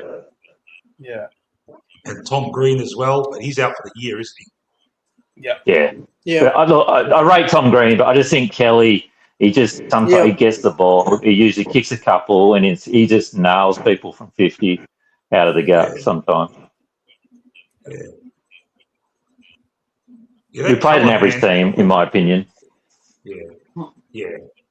That's struggling. Callahan was good. He was always. You would have got a lot of Aussies today, Callahan. But he didn't kill us like last time at least. I like their Brown. I think he was one of the. He played really well in that the prelim when we just fell in 2023 as well. Yeah. It's weird, Everyone would have thought GWS would be one of the fucking. Look, there's still fucking a lot of shit to happen in the year, but no one is expecting this kind of stuff from them, albeit they are injury fucking riddled. Yeah, I think the season's so tight now. You lose 3-4 players. I don't think we remember how much even just losing Bobby Hill hurts us. He makes us look faster as a whole team. Him up and down the wing and that forward pressure. And I said it the other week. We've never seen a shooter fitting into the club and Bobby Hill at his best together. Oh yeah, that's true. Yeah, yeah, yeah. Like you can have 4 slow people in that forward line. You got those 2 with them, and the defensive pressure won't be an issue. Yeah. Yeah. Did you watch the VFL, Peter? I saw a bit at the start, but I wasn't. I don't know. It's hard with the wind, and then I kind of left when we weren't taking advantage of our opportunity with the wind, and I could see the writing on the wall. But yeah, it's hard. It's hard with the reserves. I don't. Hopefully now with them being on KO, we'll probably see more. But when you don't watch them enough, it's hard to work out. Sometimes they can look like we've got nothing. Ultimate's probably the best one to speak to, but when you only watch it once in a blue moon, you've got to go week in, week out to be able to start to identify the class in there amongst the rest. We've got a good young squad in there. Yeah, I reckon even with the reserves, we probably shouldn't be thinking, oh, let's hope they, kick ass. It's just the development. You just want to see him evolve. And that McCarthy, all right, he wasn't in the best players, but there was a bit of grace about him, like when he had the ball. He's a skinny kid and he can take a mark and he can kick inboard. So that says enough for me. Yeah. And he found space for himself to take a mark and kick a goal. And as soon as the first piece of play I saw him, I'm like, fuck it, hell, man. He moves well. He looks like there's an element of Darcy about him. I don't know if I'm wrong there, but he just, to me, he's got that tall, lanky, sort of very early days Darcy from Bulldogs. I reckon. I think you're not necessarily wrong there. I think he could potentially be a Darcy, but because Darcy to me is more of a full forward, where I think McCarthy's more of a centre half forward at the same type. Because I think with Darcy, he's obviously athletic for his height and all that stuff, but I think he's more suited to being like a full forward, where McCarthy plays similar, but because of his athleticism, he's probably more suited to like a centre half forward. That's probably where I'd probably put it. Because I think once he bulks up and stuff, that will be good. But just his athleticism, even his just groundwork, his ground ball game, for a guy of his height, I'm pretty sure he's over 200 centimeters. Yeah. Or no, he might be exactly 200 centimeters. I might look that up real quick actually, just to make sure. Yeah. But no one's really that clean for someone of that height, especially that early as well too. Yeah. I think the priority should be in the VFL just to give him some kind of give him that centre half forward role instead of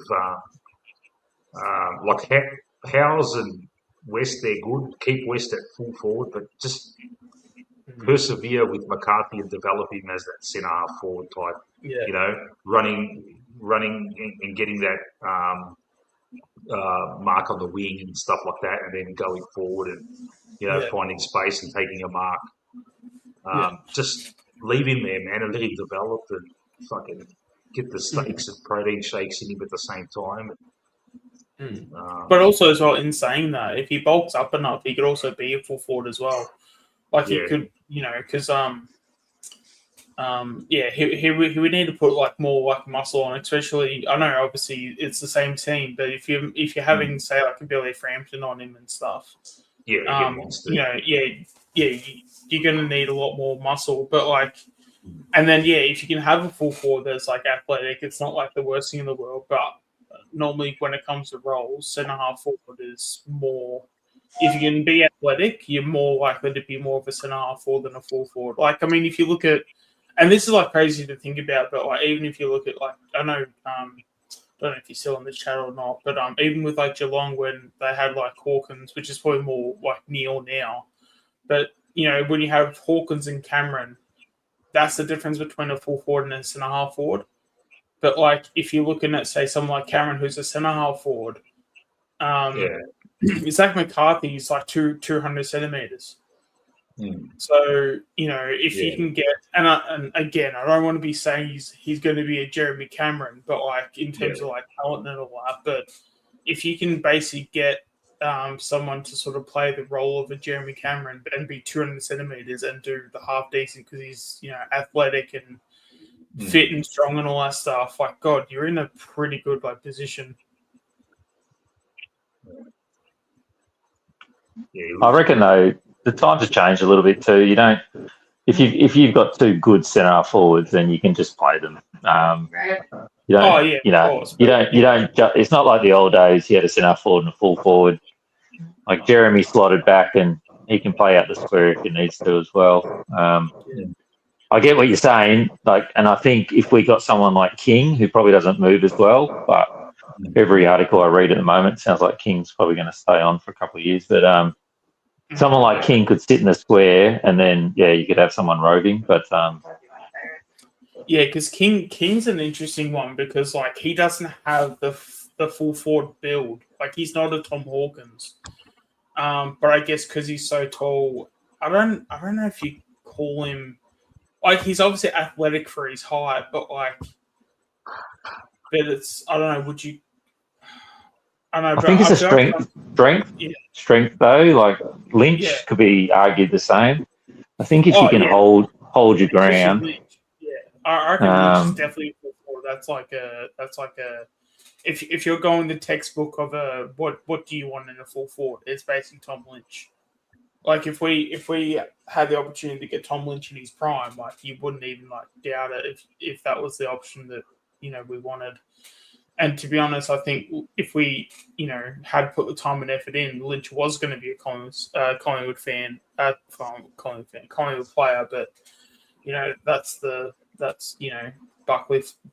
That's Buckley and the club not putting time to actually go and get him, because I'm pretty sure there was at one point he actually wanted to come to Collingwood.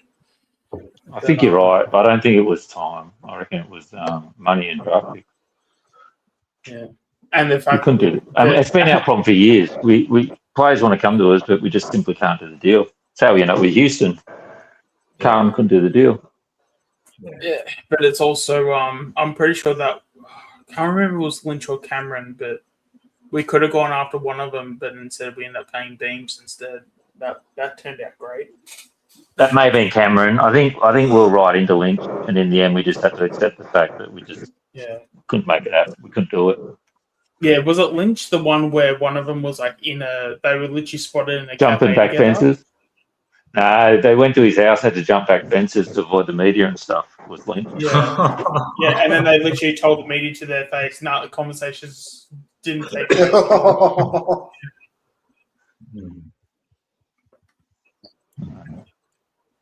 Yeah, and they all seem to imagine like having that happen, and it's like you're literally sitting in a cafe with an opposition player, and it's like, "Oh, we literally have footage of you talking to this opposition player." It's like, nah, it's just AI.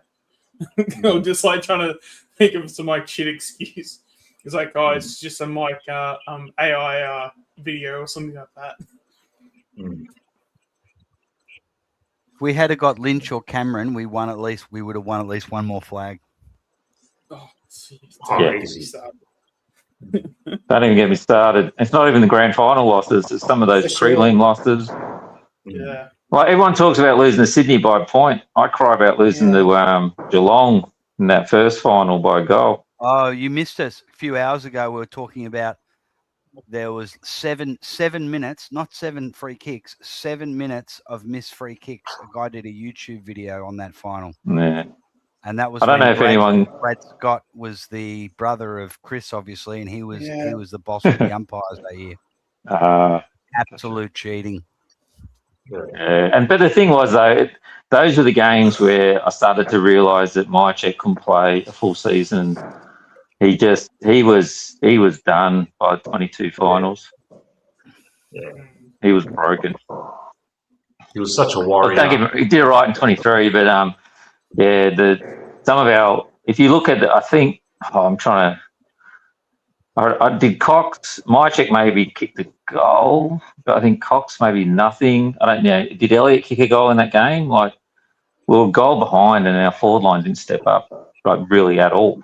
It was a midfield kicked most of our goals, I think, from memory. Well, you got Checkers is in a good side. Checkers is possibly second, but most sides he's a third tall. Yeah. And he was our number one man for years, and he was a centre half back from Port Melbourne. Yeah. There's a guy currently playing called McStay who's in the same. And I can name half a dozen forwards behind him. Back to Quinton Lynch and Jesse White. You know, we take everyone's third best, stuck it in the goal square, and then crucify them and abuse them for not being great. Fucking Q-tip. Fuck. He was, man. I remember once, I can't even remember who it was against, but Q-tip. The ball's on the ground in the goal square. All he's going to do is just fucking soccer it through. He's fucking 200 centimeters or whatever. He fucking tries to bend down and pick it up, and he gets tackled and gets pinned. It's like, mate, just fucking soccer it off the ground, man. Fucking hell, mate. Going back to that 2022, do you remember who our sub was in that final against Geelong? I'm trying to get it up now. I'm going to look for it. No, don't look. It's a big player. I don't know why he was sub. You either play him or you don't. You don't make him sub. Was it Coxie? Nah. Cox? Kruger. Was it Coxie? Kruger. Yeah. Remember he came on in I wouldn't one of the last quarter, isn't it? that. You either play him or you don't. Pretty sure he was like coming in and he wasn't like 100%. I think they were just hoping they didn't need him. I reckon they were actually planning for Myercheck to break down, but he came on in the last. He didn't do much, but he came on in the last quarter. Yeah, I'm pretty sure but didn't he come on? Didn't he impact? Because he threw himself at the ball. Yeah, because I remember the game was like basically lost, and then like Kruger came on, and like it wasn't enough to obviously get the win, obviously, but I remember when Kruger came on, he gave us Good memory, Rowan. Geelong. Yeah, Rowan. Yeah. That was the one that killed us. I think Lynch and Rowan kicked three each. Yeah, and that was the difference. Good memory, Geelong. I have nightmares about that game. That and I'm going back. I think 2006 Geelong prelim. 2007. Especially we had a great run that year in finals. Yeah. Especially as well with the Rowan one as well. I know for a fact that the media were giving him an absolute verbal barking leading into that game too. So it just so happened that they had to do that against us, and then like Rowan paid like the game of his life. Yeah, and we usually were pretty good with Rowan. Yeah. We had obviously Howe I think was probably our matchup, but we had a pretty good run with him. But he got us that day. Yeah, that's how that we were so close to a flag in 22 because we win that straight through to a prelim. Yeah, and then Geelong had got to go to Sydney. Geelong just had a bye in the grand final. Yeah, right. And they got to go to Sydney, and then play us again maybe. Yeah, and then and the other one that go Peter go. No, I was just going to say the other one that was, I think he did all right in that game, didn't he, Ash Johnson? Yeah, but he went missing against Sydney. Yeah. But against Sydney, that prelim, like that year was the year of our comebacks, all those great last quarter comebacks. That was our best comeback. We were down by like 40 something, halfway through the third, just from my recollection. We just came back storming, and we should have won, man. We should have had a free kick right at the end, mate, right in front of goal. And they were getting fucking. Mate, look, remember the free kicks they were getting? Fucking Papley and all that. Yeah. And then Papley was basically saying, but it's just a bit of like forward craft. Here's the thing. Yeah, in a I've big game, got no sympathy for that guy. With all the grand finals that Sydney have lost, I'm like, yeah, fucking eat a dick, cunt. can't stand Sydney. I lived in Sydney for 10 years. I cannot stand Sydney supporters. I went to Sydney. I went to Sydney. Eastern suburbs. Bank. I remember flying up to Sydney for a game with some mates years ago, and it was the morning we got to the airport. I remember, and Australia were playing Greece, I think, in like the World Cup, and we're at the airport, and we could just see the screen down at it wasn't Tullamarine, it was the other Laverton or whatever, and you could just see half a TV, and we're trying to watch it. Anyway, we take off, we get to Sydney, and there's fog.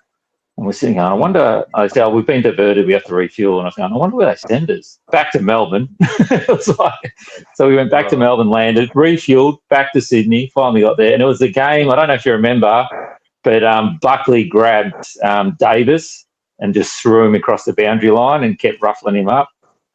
And we beat him. It was out at Homebush. It was a ripping game. And I always remember every chant under the sun, we are the boys for the MCG and all this stuff. And then that day or the night before, Melbourne Storm had made it to the top. And I stood up and yelled out, "It's okay, guys, you've got your rugby." "Oh, that's right, we're on top of that too." And that was the only time the crowd stood up, basically said, "Sit down, mate, shut up." Didn't care what I said about Sydney, but as soon as I started talking about rugby, it became personal. We owned Sydney at that Homebush Stadium. In 10 years, I went to nine games there for 8 wins. Yeah. It was our home away from home. In my time in Sydney, we never played at the SCG. We always played that at Homebush. And that was a fortress for it. Was so much fun going out there. You just knew you were going to win no matter what happened. Until 2012. Thanks, Bucks, when we lost a prelim there. But that wasn't all on Bucks. That was just after Johnny McCarthy passed away. It was a bit of a bad timing, if there was one. That was the only loss I saw us lose there. It was a prelim.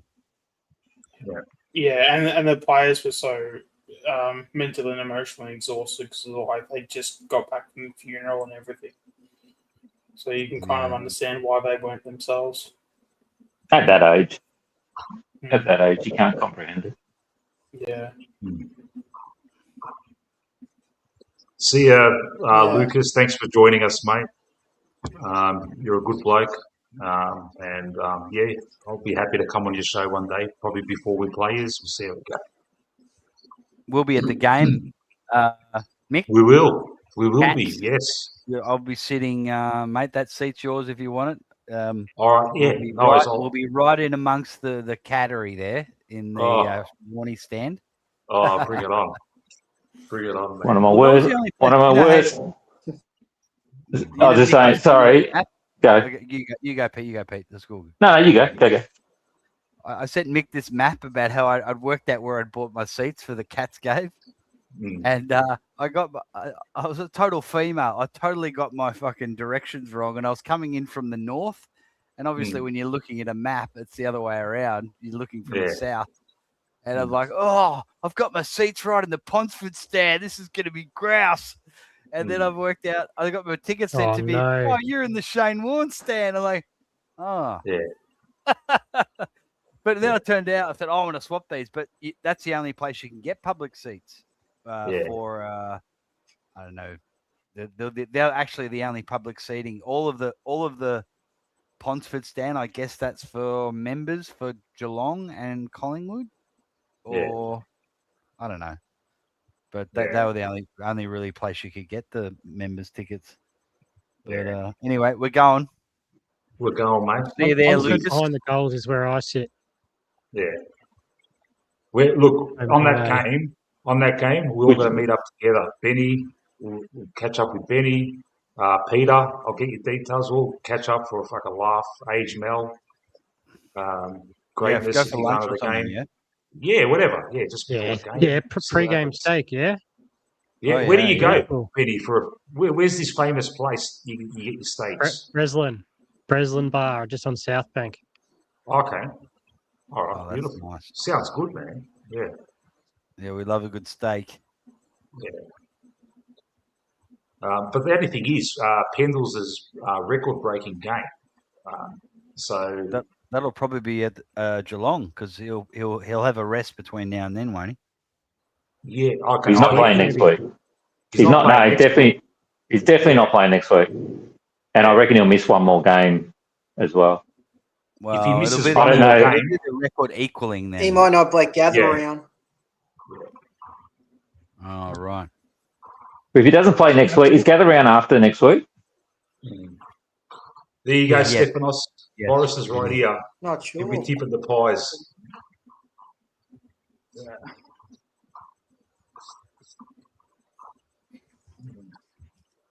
I think he'll miss gather round too. So he'll miss the next two. Because next week, Fly did Easter. say they had planned next week, right? They plan to rest him. Anyway. Yeah, so I've listened to the. Yeah. And now he's got that. I actually believe that though. But then again, with anything with Fly, I don't believe so. I haven't seen the replay. Is Long gone? I saw what's his name go down, but someone said Long struck him or something. It was a dive. Yeah. Yeah, it's going to be a fine. Isn't it just too high? Like, you hit him in the head, but that's just too high, isn't it? Too high off the ball. I don't know. Like negligible. Yeah, and it didn't impact, look like he got him. next Didn't to look like none. he got him. I was thinking it might be a bit of a quiet potential opportunity for Ed just to say, all right, you've got the role for a week. Yeah. But, it's hard to say how the tribunal goes with this shit these days. I don't. Sometimes, Peter, I don't think Ed Allen comes straight back in. I think Ed Allen has to earn his stripes a bit more in the twos. Like he wasn't. Yeah, I agree exactly what you're saying, but I also just think I didn't see all the twos game. I saw he had 29 or something, but no, 23. I just think if you just say to him, mate, we're going to give you the role that you've been wanting, but the pressure's on you, mate. You got one go. Wow. I don't know. Part of that. I like the first part of that. Get him in the middle, but you can't give kids ultimatums these days. Boyd's saying he was best on ground for us. Yeah. Boyd is Ed's biggest fan. You can't say anything against Ed Allen. Okay, well, here's Peter. Yeah. Ed Allen had 23. And he keeps saying play him in the guts. And Swadling had 23, his first game for the club. Swadling had 25. 74%. 25 was it? There you go. It's his first game. Yeah, like I said, I didn't see it all, so I have to watch it. He had a few tackles. He had 7 tackles, so I'll have to give him that. That's good. And you got to talk about clearances and where those possessions were too. So yeah, I'm not just basing it on possessions. I'm just more thinking that we keep on comparing the two of them together and we keep playing them in the same team. And if one can't, it might be just that opportunity to say, well, here it is, mate. You've been wanting it. Yeah. Sorry, I'm just chatting to Void in the chat. He didn't have 29, Ed. Ed didn't have 29, Voido. He had 23. He did. It's on the AFL app. He had 29 disposals and 62% efficiency. Okay. Ed did have 29? Yeah, he had 29. Oh, it's on the AFL app. Must have front-loaded them in the first half. Yeah. Because he didn't have hardly any impact in the second half. He did this thing. He keeps doing this thing where he gets the ball, he runs towards 50, he sort of stops and balks, then he nearly gets tackled or gets tackled, and then hand passes at 15 meters to either. First, he had a new trick today. He handballed it to 4 GWS players by themselves. I saw that. Yeah. 4 of them. It was one of the worst bits of play I've ever seen on the TV. You know what's funny? And you guys know I'm a fan of Ed Allen, like a hopeful fan.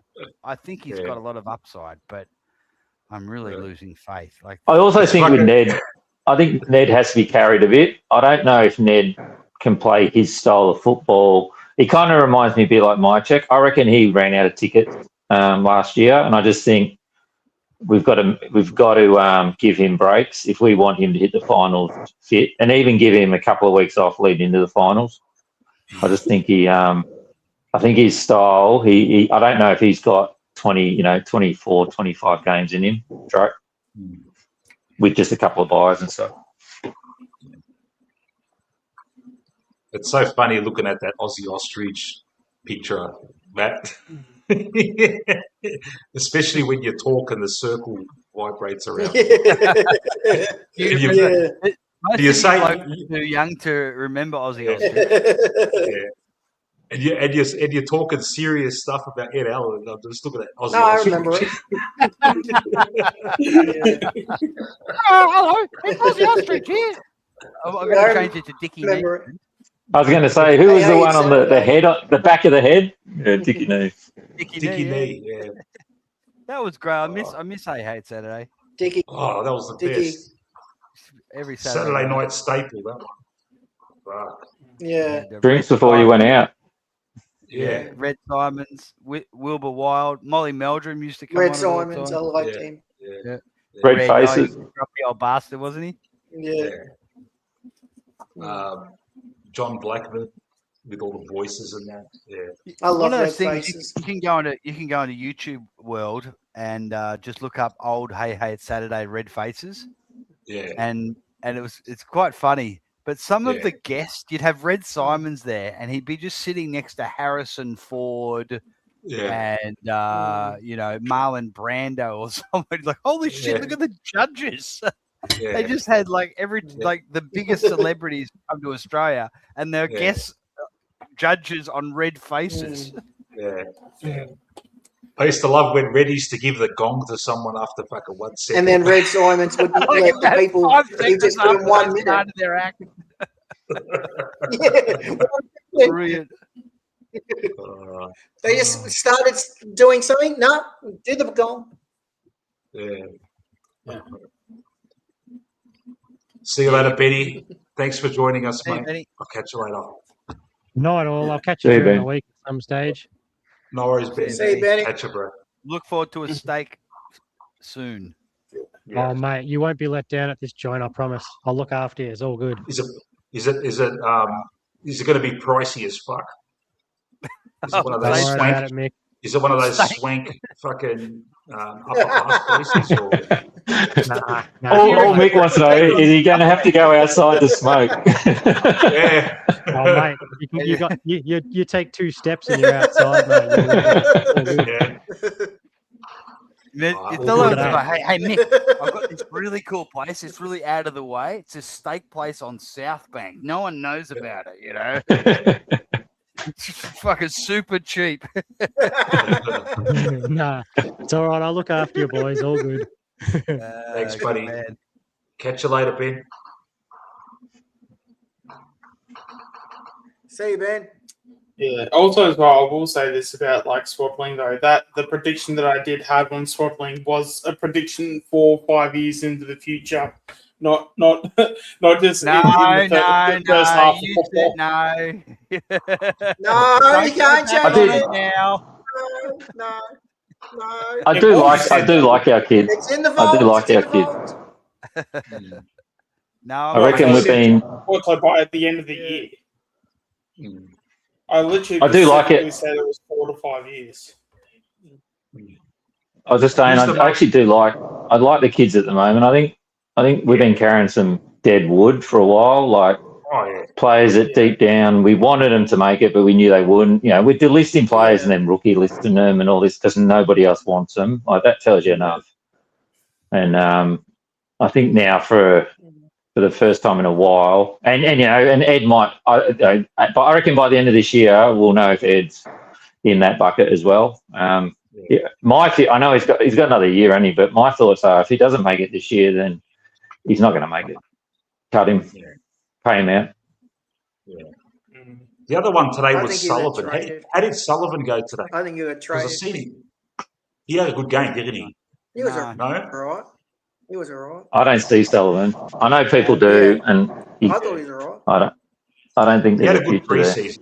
He had a good preseason. A lot of people wanted him. Thought he should have played one of the. He's a depth player at best. He has a ceiling that's below. I think we need a very, very good team around him for him to come in like what's the name? Who came in 2010? The little bloke. Blair. Yeah, but we had a far better team around him. I don't think. Yeah, Blair. I think my personal opinion, if Sully's making a team, we're not winning finals. That's just me. I'm happy to be wrong, but no, I agree. There's 10 players ahead of him, in my opinion. No, I can agree with that. I can agree. I don't know. I'm kind of in a position where, like, I'm kind of on both sides of the fence. Where if Sully's playing, I'm definitely happy if he's playing. But there are so many players ahead of him personally. But because I think with Sully's just a really underrated, like, he's just that cog in the wheel that just works. No cog. So like how you have cogs in a wheel. So he's if a you role have enough, player. he's just a role player that just you know what you're gonna get. Yeah, and like sometimes, if you look at all the grand final teams and teams that win grand finals, there's always a few, there's always like 4, 5, 6 players you look at and you go, who the hell's this guy, or what does this guy do? That's because you've got to have those like cheap players on the list that they don't do anything amazing. They just do their role and that's enough. Yeah. That's my thoughts on Sully though. If Sully's playing, I want there to be a hard luck story because someone else missed out. You know what I mean? I think Boyd says he's a good backup, but if he's in our team week in, week out, then and if you look at our forward line, like who's he kicking out? Seriously. So basically, so that's why I'm saying I'm on both sides of the fence. Where like, if he's in the team, I'm not like complaining at all. But should he be in the side? No, he shouldn't because there are others ahead of him. But if he's lining up, say grand final day because we have injuries to certain players, and it's like damn, he's just like we've got this guy is like the next person up, and I'm like, okay, cool. At least I know this is a guy we can trust in our system because he has been pretty solid for us, like, without being this superstar player. But again, he's a cog in the wheel that just works. So I agree with that. Yeah, and he won't be overawed. He won't be overawed, and he's capable of kicking a couple, and I'll agree with that. Yeah. But when I talk about him, it's more I'd rather him be just on the rookie list, sort of floating along, and just be a complete backup. Like if a spot opens up, you're playing Will Hayes ahead of you. Even Saxena. This panel is Fly on the other hand. Oh yeah. Oh, hang on. Oh, whoa. Sorry. Fly, the risk taker. Yeah. He makes risks. He takes all the risks. Him carrying on about Stein and how great he was. Now he's in it. It's like if he's so fucking good, why didn't he play last week? Hey, Peter, did you see the whole setup when he gave Oscar Steene his first game and told him about it? No, I've heard about it. I heard someone else talking about it. It's cringe. Are you an The Office fan? The sitcom The Office. Yeah. The scene where David Brent is showing off to this new employee, and he invites Dawn, the receptionist, in, and she's like, "What's all this about?" And he starts planning the groundwork that she's going to get fired, and actually does tell her she's getting. And it's really all David Brent's cringe. And then at the end he goes, "No, I'm just joking," and she just goes, "You wanker." And when Fly brings Oscar Steene into his office, he starts saying, yeah, look, we've been thinking about our list and, and you see the look on Oscar Steene's face. He's like, fuck, am I getting delisted here or what's going on? And then he sort of changed the topic and, you're getting your first game, mate. Well done. And then he jumps up and gives him a hug. And then Fly uncomfortably says, oh, yeah, it's 4 years. We're like, I'll tell you what, though. I reckon Stein will actually save DC a little bit because I think this season, if DC was on his own, the centre bouncers would have started making him off. Yeah. Like, he's still got a role, but I think it should be just signed the centre bounce or the centre throw ups now. But I think Stein still he got found out a little bit around the throw ins. I still think DC should take the majority of the throw ins. I see DC is like a wing defence. Stein take that centre bounce and then float forward. And DC just plays like a wing defence role. Yeah. See when he took that clunking mark and kicked the goal. I loved how the whole fucking team just. I was so happy for him because they all know he's a good. Why can't we play? Why can't we play like a similar with what's his name at Richmond, who used to just take the centre bounce and then float forward? Why can't we do that with a ruckman? And then let DC, and then he just becomes our third tall. No reason why not. That's what we've been saying this. Because it's better to have. I didn't want Buller to be the one who copped it and go back to the twos, but our forward line was so much better. Steene can either be on the bench or floating down forward, and we look so much better. And you've only got to take a couple of those marks, and you start making the defenders honest, and then suddenly it frees up others. Peter, did you know, Peter, that when Steene took that mark and kicked that goal? He won the centre clearance tap. We had a centre clearance that he tapped it down to our midfield, and we got a mark inside 50. He ran down and took the mark. I think I did. I must admit I didn't make a great note of it, but because I reckon he got beat a bit around the side, and we started to lose the centre sort of ascendancy when DC went in there. After that's the way it felt there. It was the same in the prelim last year. Fly had Darcy Cameron did the first 5 centre bounces and Brisbane won the game in that period. We got smashed. We got Coxie sitting in the forward line or on the bench, wherever it was. And 5 centre square smashings. And the same thing was happening. Coxie did the old South African drop the World Cup in the first 30 seconds of the game. Yeah, well, that's what he did. Yeah, he did a...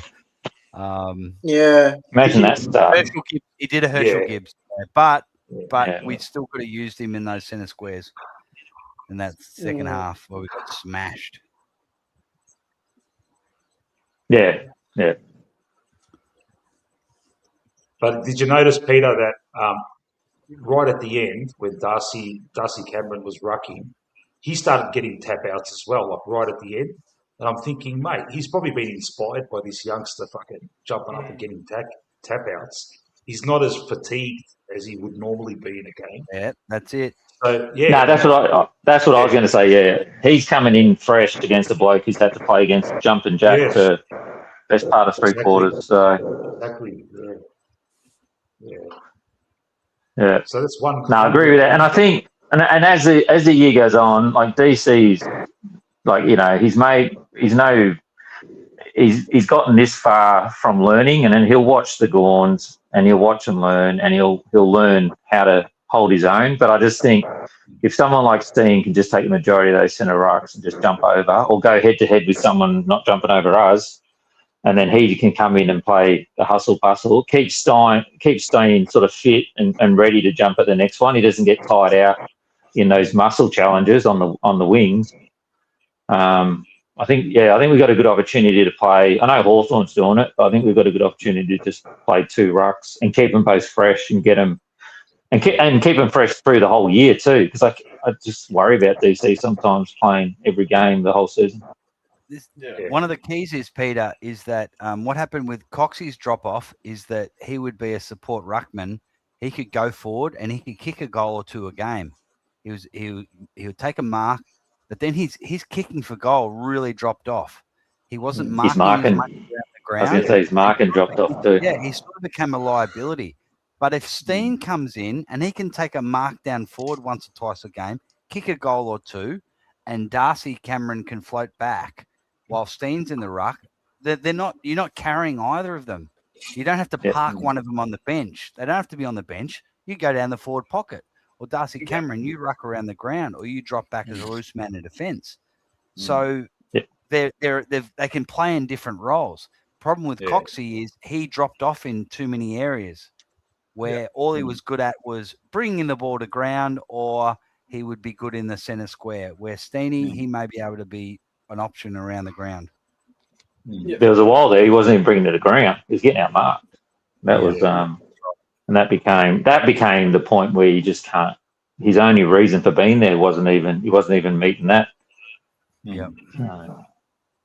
How good was it? I don't have an issue with. I was a bit of a Cox fan. I actually think if Cox had played last week against Adelaide, we'd probably win. But I'm not saying keep him. Yeah, I know. I agree, Steene. Steene as well. But I think Cox in that team the week before and one of those tall forwards out, we probably would have won as well. But I had no issue, and a bit with my check. I know we're getting crucified, but the only way West is going to get a game is if my check and Membry sort of aren't playing. So there comes a point where if you can move, give them that. Thanks for your service. They can go on and play a couple of years somewhere. No hard feelings, and if you can get a draft pick out of it, bonus. Right. Yeah, which we did. Are you a Lipper fan, Peter? It's a hard one. We're all Lipper haters. Look, don't get me wrong. There was a. I definitely wasn't. But there was a point last year, and he was coming really good. And I think it was the Hawthorn game when he got knocked out. And it's that just knocked. Yeah, he put his body on the line, and he got reminded why he doesn't do that every week, and that's it. So I don't know, because he went through a little bit of a purple patch. Because I know, like Anthony talks about his kicking, and it's like he's our greatest kick. I used to think he was not great, and I used to think every time he tries to kick into our floor line, he misses targets so often. But the stats say differently to the eye. I don't know why I think it, but I just see him missing targets all the time, especially going into the forward line. But the stats say he's one of our best, so I don't know. Yeah. If one of these step up, he's another. He's first cab off the rank, mate. I'd say he's another one where look, and it was a bit like to 2010 when we had Tarkin Lockyer, we had Shan O'Brien, we had Josh Fraser. I used to actually say the one who did prove me wrong was Benny Johnson. He was the only one who probably proved me wrong. But I used to say, well, these guys are getting a game. We're not premiership contenders, and they had to get overtaken for us to get there. And we're probably, and I know Lipper's a premiership player, but I think we've got a couple of players in our team that you probably want for us to be contending against Brisbane at their best come finals. There's a couple of players there, and I kind of put Sidey in there. I know he had a ripper today, but he doesn't, unless he can keep playing like he did today, he can't have two more bad games now and not be able to keep up, not be able to chase, not be able to take a overhead mark, not be able to contest against an overhead defender, and then just have another, this has to be not his minimum, but close to it. And if he, because when he hasn't got the ball, he doesn't defend that well because he just doesn't have the speed to. And he doesn't, he's kicking under pressure now because he just doesn't have that speed to get away, I feel, sometimes. Here's one. I'll throw this out there only because it was something me and my mate noticed, and we've noticed it this year. I don't know what his conversion today was in terms of Nick Daicos, but is he trying to do the impossible a bit too often rather than just take a safe option? Who's that? Nick Daicos. I feel he just sometimes he's trying to Hollywood, he's trying to do I'm not saying he's trying to get votes or anything. I just think he's sometimes more often now than, and he of the players that should be allowed to do it, but not every second kick. I just feel like every second kick he's trying to bite off the impossible.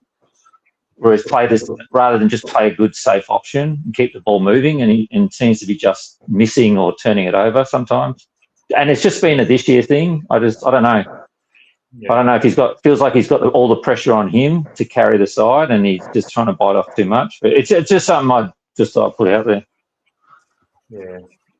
Maybe it could be just because he gets so many posies that you probably think, he's going to miss a few targets with that many posies, I don't know. But he's had games where he's had like a ton of disposal, but his efficiency's still been pretty good though. Has he? Like if you actually watch the majority of the games that he's had when he's had high disposals, he's normally, I think the lowest he'd probably have is like 80%, maybe like a low 80s. Is that this year though? Yeah, well, this year I think it was. I must admit, against St Kilda at the start of that game, I felt like there was a rule just to give the ball to him, even though it didn't matter even if he had 3 players on him, just get the ball to Daicos, and we'll just giving it to him under pressure. But I don't know, today, even a bit against Adelaide, it just felt like sometimes there's a clear option there to go. 75% against St Kilda.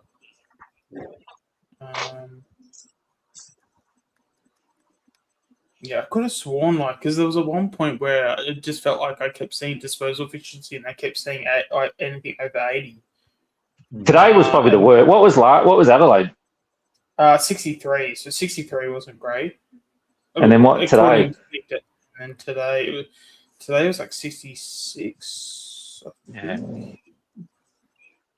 Yeah, 66. Yeah, I don't know. I just sitting at the game, you see the other options sometimes that you probably don't always get on TV, and then it's like, out of all them, why'd you go that one? Like, if it came off, no worries, great kick. But yeah, I don't know. I just don't know if he's feeling the pressure that he has to try and pull off the amazing to get us, or yeah. But anyway, it was just a observation. Yeah. Not a criticism, an observation. Yeah, it says his disposal efficiency is 69 as an average this year, and it says it's below average. So I don't know if that's below average through him or just the competition. Yeah. But he's not missed. Like, don't get me wrong. It's like he's not missing. Yeah. It's like he's missing them because he's going for very hard kicks a lot more rather than he's not missing easy kicks. I think he missed one easy one today coming down through the centre or whatever, and he kicked it over. I can't remember. I think it was one of them's head that he probably would have hit every day of the week. But a lot of them are he's just trying to cut angles and stuff. And there's it's not always necessary. Yeah. I'm glad we moved the ball faster though. That's one thing I was wrapped about today. Yeah. The only thing was just too many inside 50s for GWS, and other clubs have just destroyed us. But like a lot of their shots at goal were from the fucking boundary and shit. They never got a proper shot at goal, 30 metres out, easy ones. Yeah, they were always. I was just going to say, I was just glad though that and I had heard it and probably hadn't even considered it myself, but that our slow ball movement may have been just a necessary evil due to our omissions in defence, and it might not be the long-term plan. So I'm glad that is the case, because if we were going to play like we had the last 2 weeks, it was just going to be a nightmare of a season. Yeah. And look, with any luck, this could have been a fucking 50-point win if we just really fucking put the foot down in the last. But 33 is all right. It's a comfortable win. We never really shit ourselves in the game. It was always we always had them at arm's length, even when they were flooding. At one stage, it looked like they just kept going forward. A lot of our exits out of the defensive 50, we were just turning it straight back over to them and stuff. But we held up and we got them and a lot of times when we did get the turnover, like a lot of fuck ups, fucking, what the fuck are you doing, man? You know, like when Shooter fucking had Sidey fucking in the goal square all by himself and stuff like that. Handballing to grass. Yeah. But yeah, what do you do, mate? I did say we'll be up by 40 and we'll win by 17, and we got to 40, and then they kicked the goal and they had a couple of shots, and I thought, here we go. But they missed them. So. Yeah. Kev tipped us to win by 45. There you go. Closest was Andreas. He tipped us by 30. We won by 33. Peter G by 31. Stefanos tipped us to win by 28. So these guys have got green on their vault list there. So, yeah. Hey, gentlemen, we've been going 4 hours. I'm going to nip it in the bud, mate. I've been working since fucking 7 in the morning. I could keep it on if you want. Up to you guys. I can keep the stream on. I reckon I need to probably head off to bed. Yeah, greatness. You've had a big day, mate. Yeah. No, I think I need to head off to bed too. Sean's had like 1 million people fucking congratulating him, mate. Just bathing in the glory. Like, it was like he was fucking Steene, mate. Yeah, Ultimate's going down to Marble after this. Just do a lap of one. Yeah. I might even do 2 just to make sure I get my steps in. Did anyone interview Oscar after the game? Yeah, he got interviewed by the main commentators.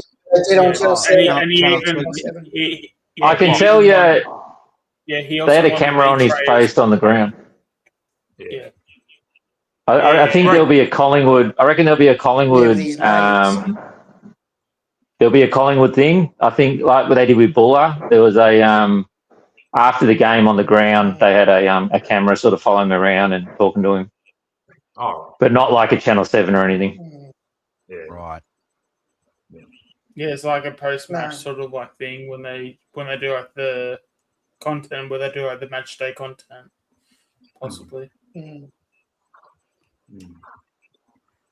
All right, gentlemen, I'm going to call it a night. I'll be people in the chat. Next one will be when are we playing Brisbane? Thursday night. Thursday. Good Friday Eve. Thursday. Yeah, Yep, Easter so Thursday, isn't it? Yeah. Yeah.